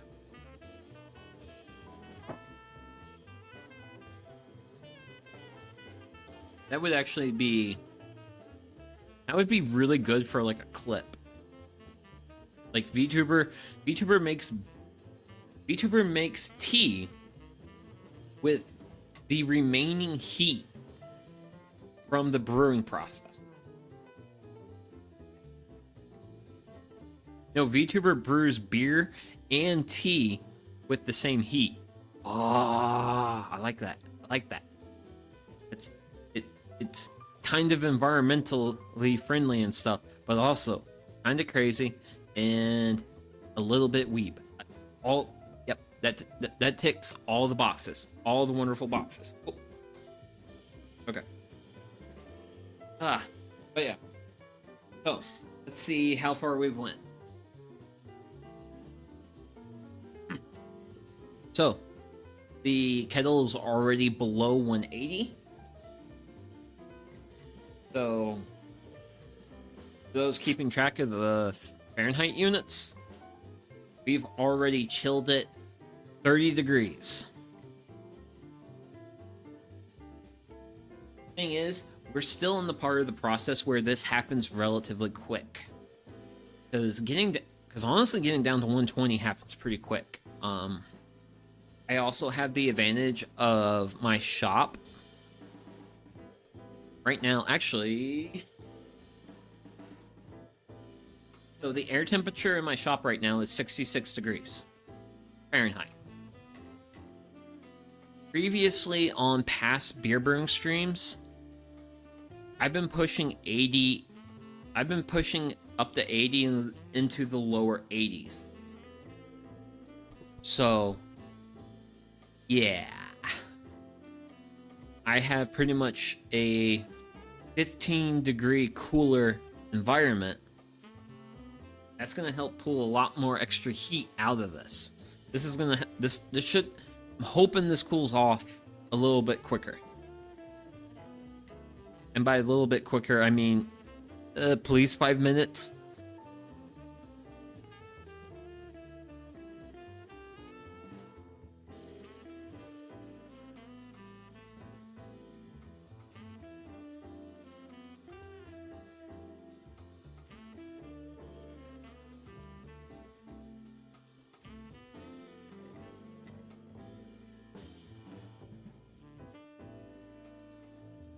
I was also looking at the little, like,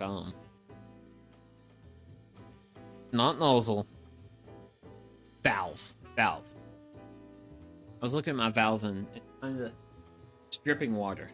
But it's fine, because it's contained to the... Like, it doesn't hurt anything, but... Like, I kind of want to look at that.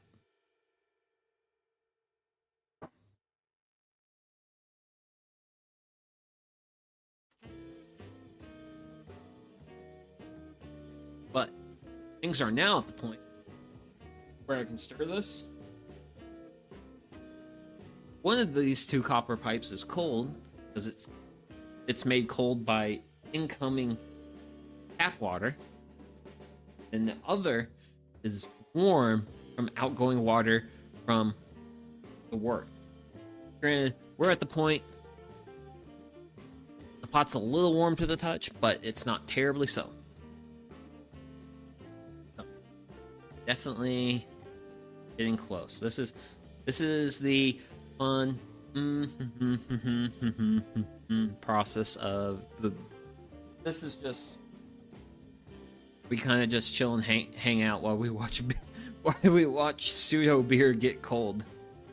That's all this is. That's all this is. But I'm still excited though. Actually, I'm gonna want here.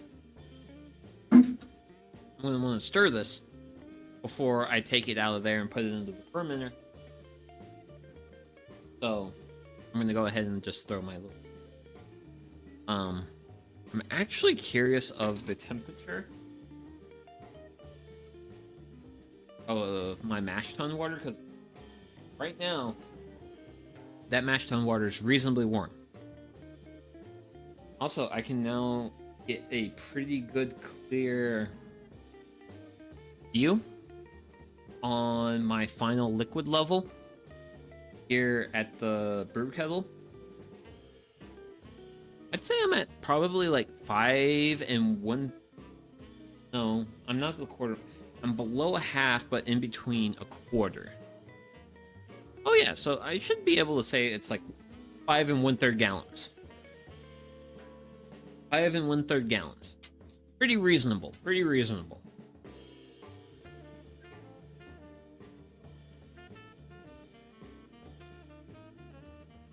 Pretty reasonable. Pretty good stuff.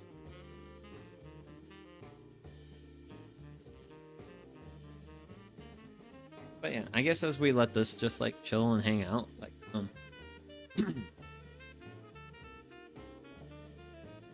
I guess I can also talk about, I got to see my niece and nephew, and also like, so my niece, the more I interact with her and stuff, like, man, I like my nephew, but I definitely so I'm an uncle.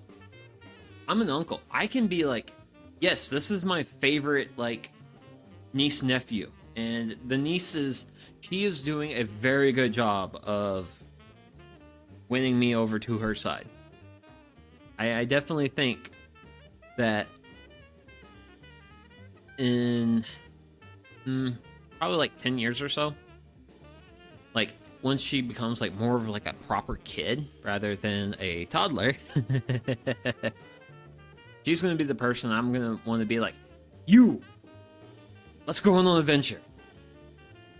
Like she's got a pretty adventurous spirit right now, and she's not even 2 yet, and I'm really looking forward to seeing where it goes as she grows up. So,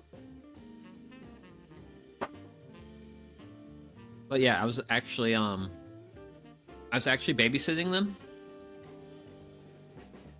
because the brother-in-law, he did his work's Christmas party last night.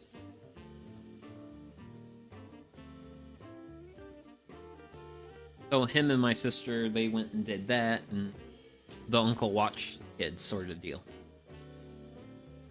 So that was reasonably fun. I got to hang out with the kids. Probably, I kept them up a little bit past their bedtimes. Like, well, the niece, I kept her up like, I let her stay up like a half hour past her bedtime, but I feel like when I eventually put her in her crib, like she passed out pretty well. She was doing a fair bit of wiggles and stuff and whatnot, but she eventually passed out. Yes, the young one is down and asleep, and now I only have to worry about one other kid. Apparently is a reasonable bit to worry about, because he ended up keeping me around past his bedtime, because he's like, this, well, what was it? It was Thomas the Engine and Meet the Engines was the book he really wanted for me to read to him. And yeah, that book's also over 60 pages. And it took me a while to find the book. He's like, I don't want to go to bed unless you, Uncle Sugi, read this book to me. And I'm like, I mean, okay, I can read a book. That's not a problem. But due to the effort it took to find the book and then eventually reading it to him, his parents actually came home while I was like 2/3 of the way through this book. And they're like, hey, you, nephew, bed. And it's like, well, I am relieved of my duties thanks to the parents being home. Which is the ultimate joy of being an uncle, is I can engage with kids, have fun with kids, but at the end of the day, I'm not fundamentally responsible for them.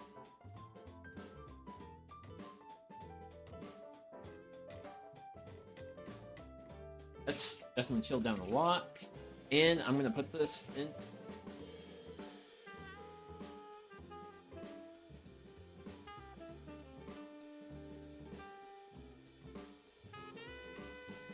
I have a little bit of a PVC drain that goes outside because that mash tun does not hold all the water it takes to chill the wort.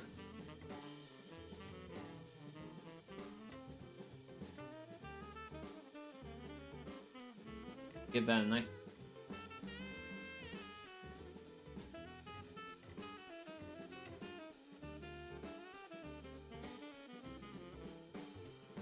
And I'll just leave a slightly choked open at my valve. Now, the reason why so wort chilling, I like to run with really low water pressures. The reason is lower water pressure, slower velocity. So the water takes more time to go through the coil. The more time the water has in these copper tubes, the more heat it pulls out of the kettle. Where am I in? So I'm at 110 Fahrenheit right now. So reasonably chilly.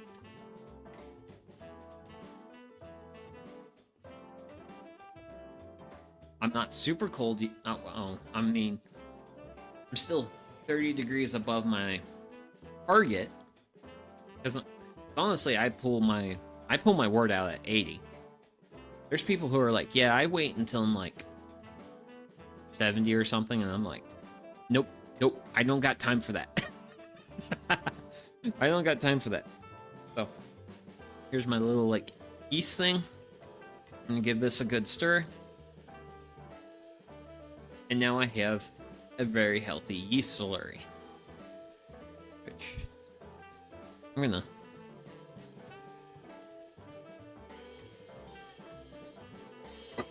grab a screenshot for later.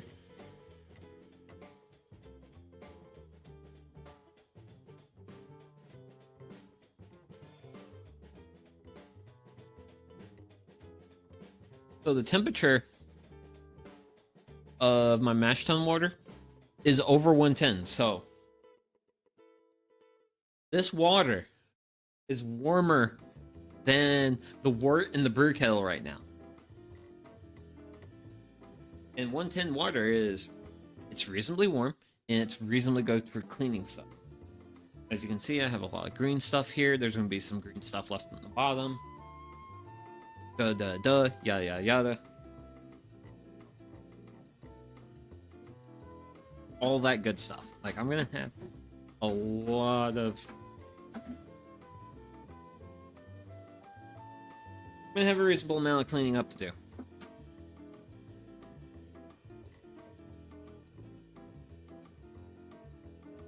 I just want to get this splashed into there.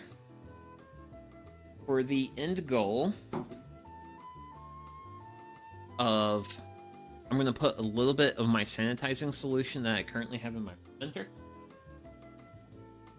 into here for the purpose of getting sanitizing water into my airlock. But yeah, that's why I'm doing all that. Oh.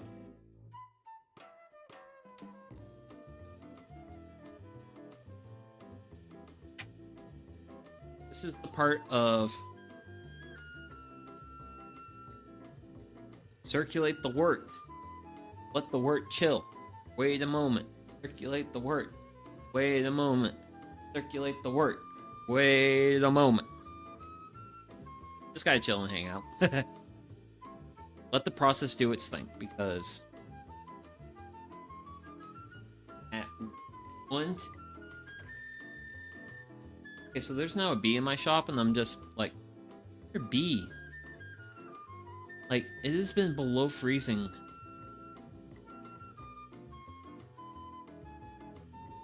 Whatever. Okay. But yeah. 110 is definitely far too warm. Granted, 110 is closer to being warm versus hot. And we want to get it from warm to cozy. Cozy is close. Cozy is honestly like 80 for me. So, well, cozy for me to throw the yeast into the beer and be like, hey buds, time to get to work.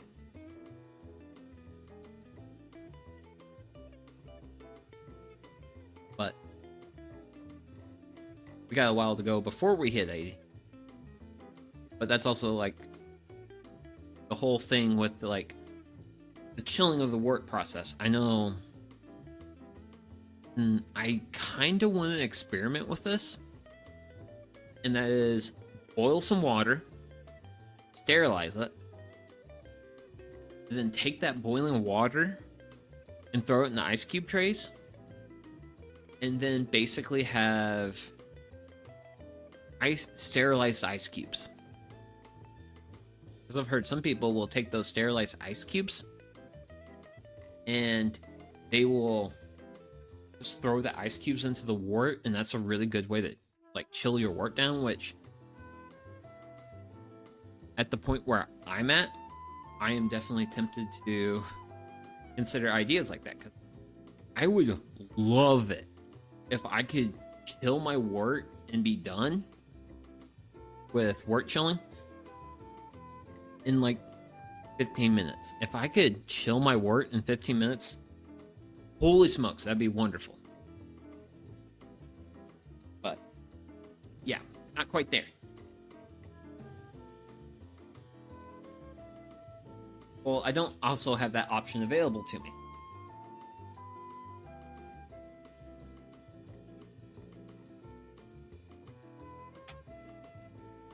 Okay, so where are we at? Where are we at? Sweet. So we are below 100 right now. It's still like 90 some odd degrees. It's still a little toasty. So we're moving in the right direction.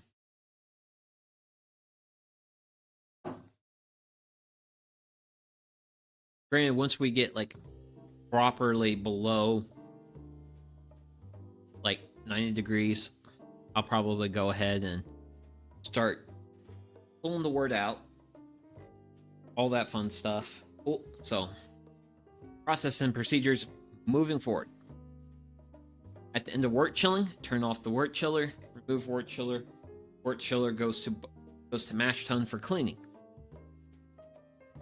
Then I take stir stick. I give wort a very, very good stir, because as you can see, I have hop sediment in it. And I want to concentrate as much of that in the center and at the bottom as possible, which a good stir will help me with that. After the stir, I have to remove my sterilizing solution out of my fermenter to a secondary container that I have prepared. Then once this is free of my sanitizing solution, I can then proceed to pull my wort out of my brew kettle into the fermenter. Then I can add my yeast. And then I'm done. Well, yeah, I'm pretty much done at that point.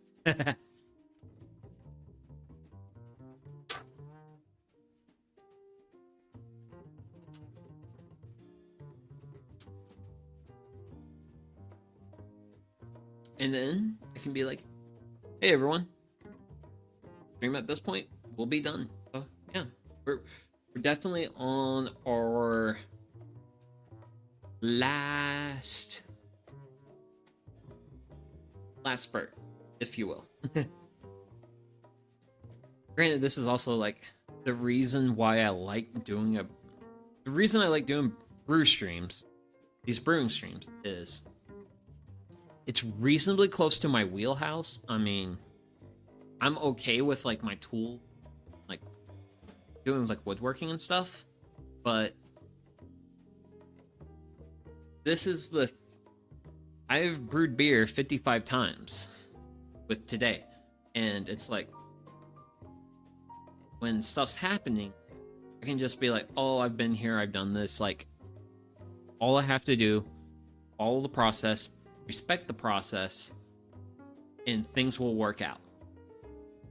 And that's what I really like about brewing. And I would really like to get that way with like woodworking and some of my other hobbies. It's just I have also been a reasonably active homebrewer for like yikes, like 7 years now, actually. Ooh, next year. Well, next year is going to be 8 years. I think next February? I think February is when I started brewing.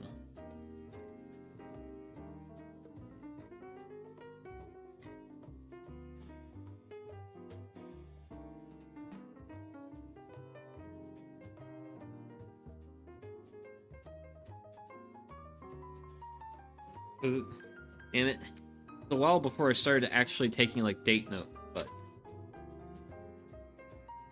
I didn't write a date until June, but I did 2 brews before that. I know February of 2017 was when I bought my brewing equipment. I don't know if that's like when I actually brewed. Granted, I actually know how I can check. And that is with good old Facebook memories. I need a drink after that. Honestly, anyone deserves a drink. If they gotta think about going to Facebook for something other than Marketplace.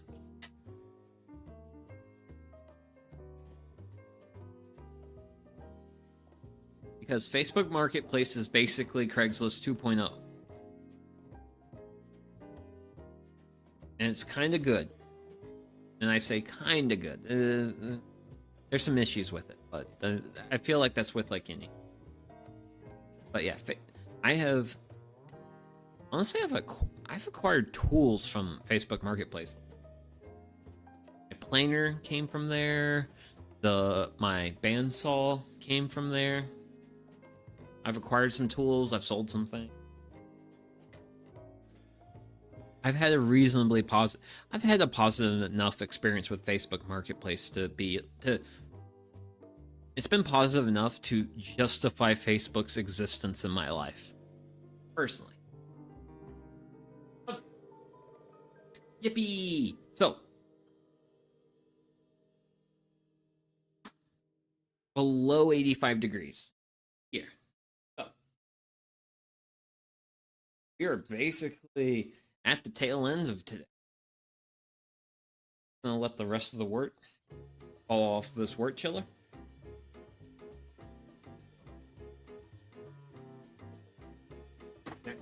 My kettle.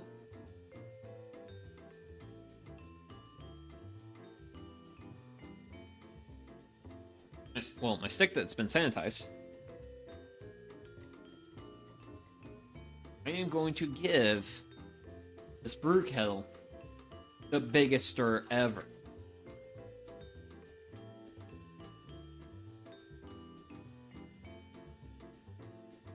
Now, I'm doing the stir for 2 reasons. One, I want to concentrate as much of my hop residue in the center of the kettle as possible. 2,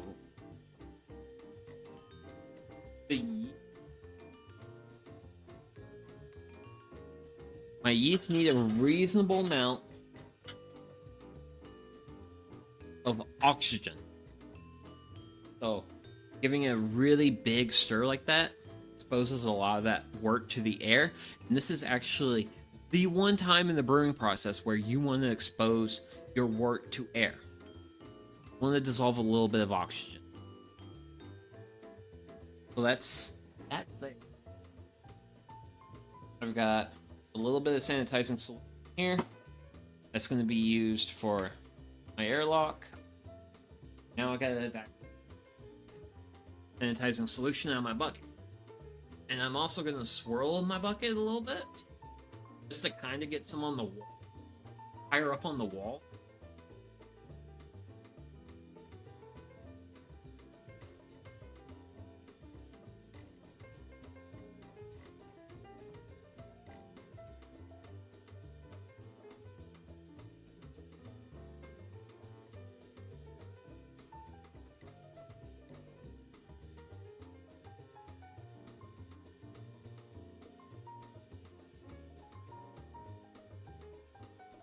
Take a while because, well,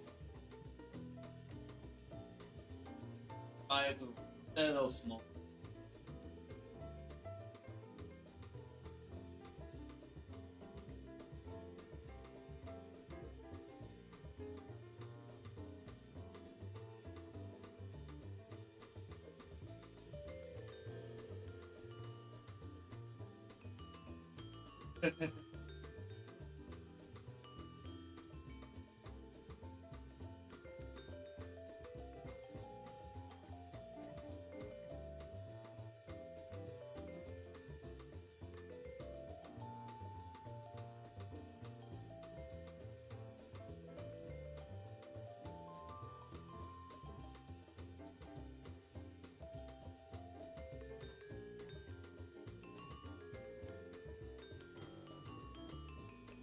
It's is a little undersized.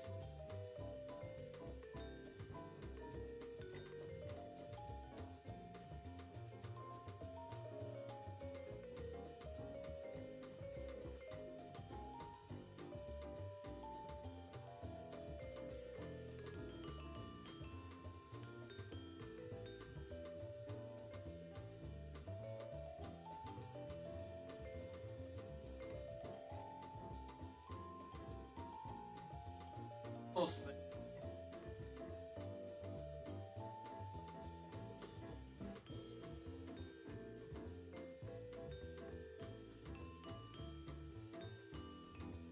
Okay. Okay.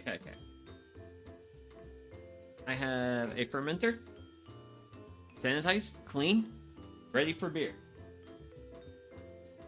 Let there be beer. So, doing right now, I'm holding my brewing vessel at an angle. The purpose of this is to have a nice long stream, and I'm also trying to maximize the amount of air contact with my wort.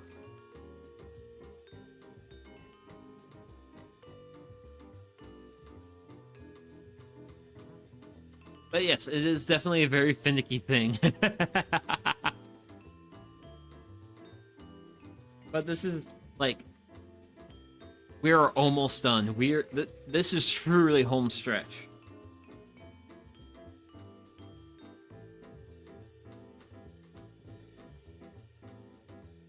Because we've already got, like, 2 gallons of wort in this bad boy.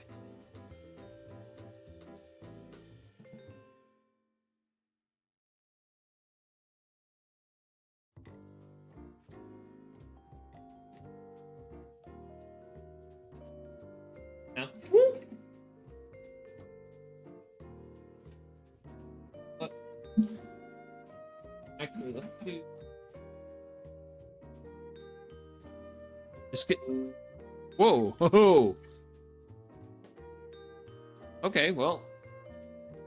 OBS decided to disconnect and reconnect. Strange. But okay. Well... Ladies and gents, this is the process that turns wort into beer. It is the addition of yeast.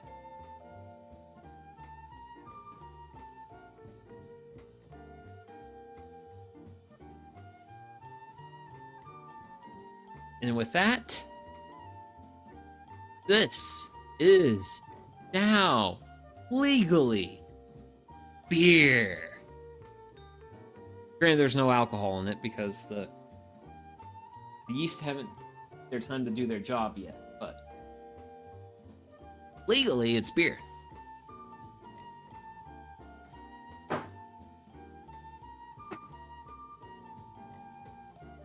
So we are very much in the home stretch right now.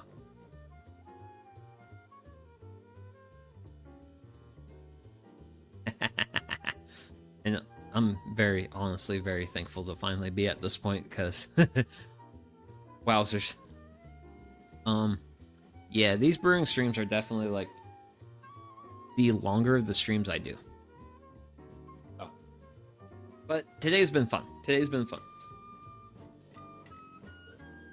I have no complaints about anything.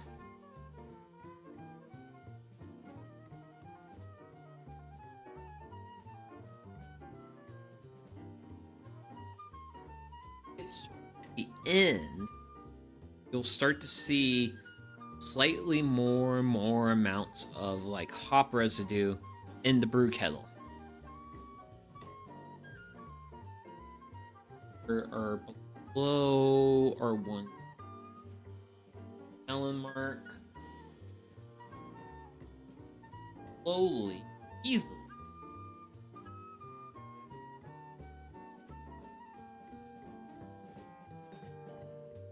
You don't want to disturb it too much. If you do so, then you kind of kick up hop residue. Yeah.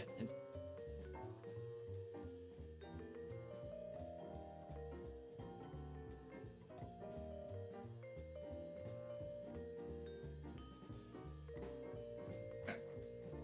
Putting it off there. As you can see, we managed to keep quite a large amount of the green gooiness to here. Also another reason why I tried to be a little bit more additional on my wort volume. A little bit always does get left behind. So next up, I grab my lid.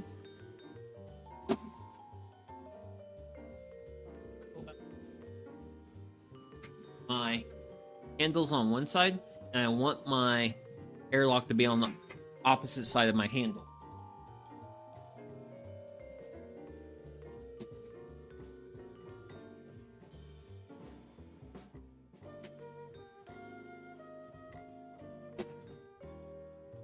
Lock it. Grab your airlock. Take the lid and the center tube out. Then you're left with just this. We'll add a little bit of sanitizer. And really all you need to do, you don't have to go fully up to the line, but you just want to make sure you have a nice pool. And you look good like that.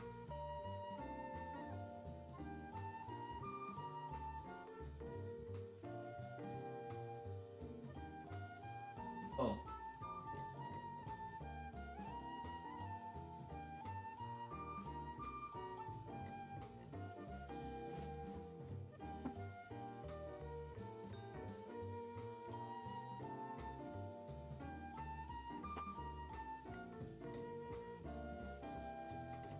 And there you go! That's it! Now all we have to do is let this sit in a reasonably alright spot, and yeah, we just gotta let this beer do its thing now. That's it! That's brewing beer. So, I have just a little bit of beer left here in my glass, so cheers everyone. And thank you so much for showing up today. Tuning in, whatever. Hey, if you just lurk, hey, I don't care. I've got 5 gallons. I am about to have 5 gallons of beer on my hands, so. This is Sugi Yamagawa, and I hope anyone who's hearing this have a great rest of your day. And yeah, be the best you can be and all that fun stuff, and hopefully you'll be around for the next one. So yeah, bye-bye.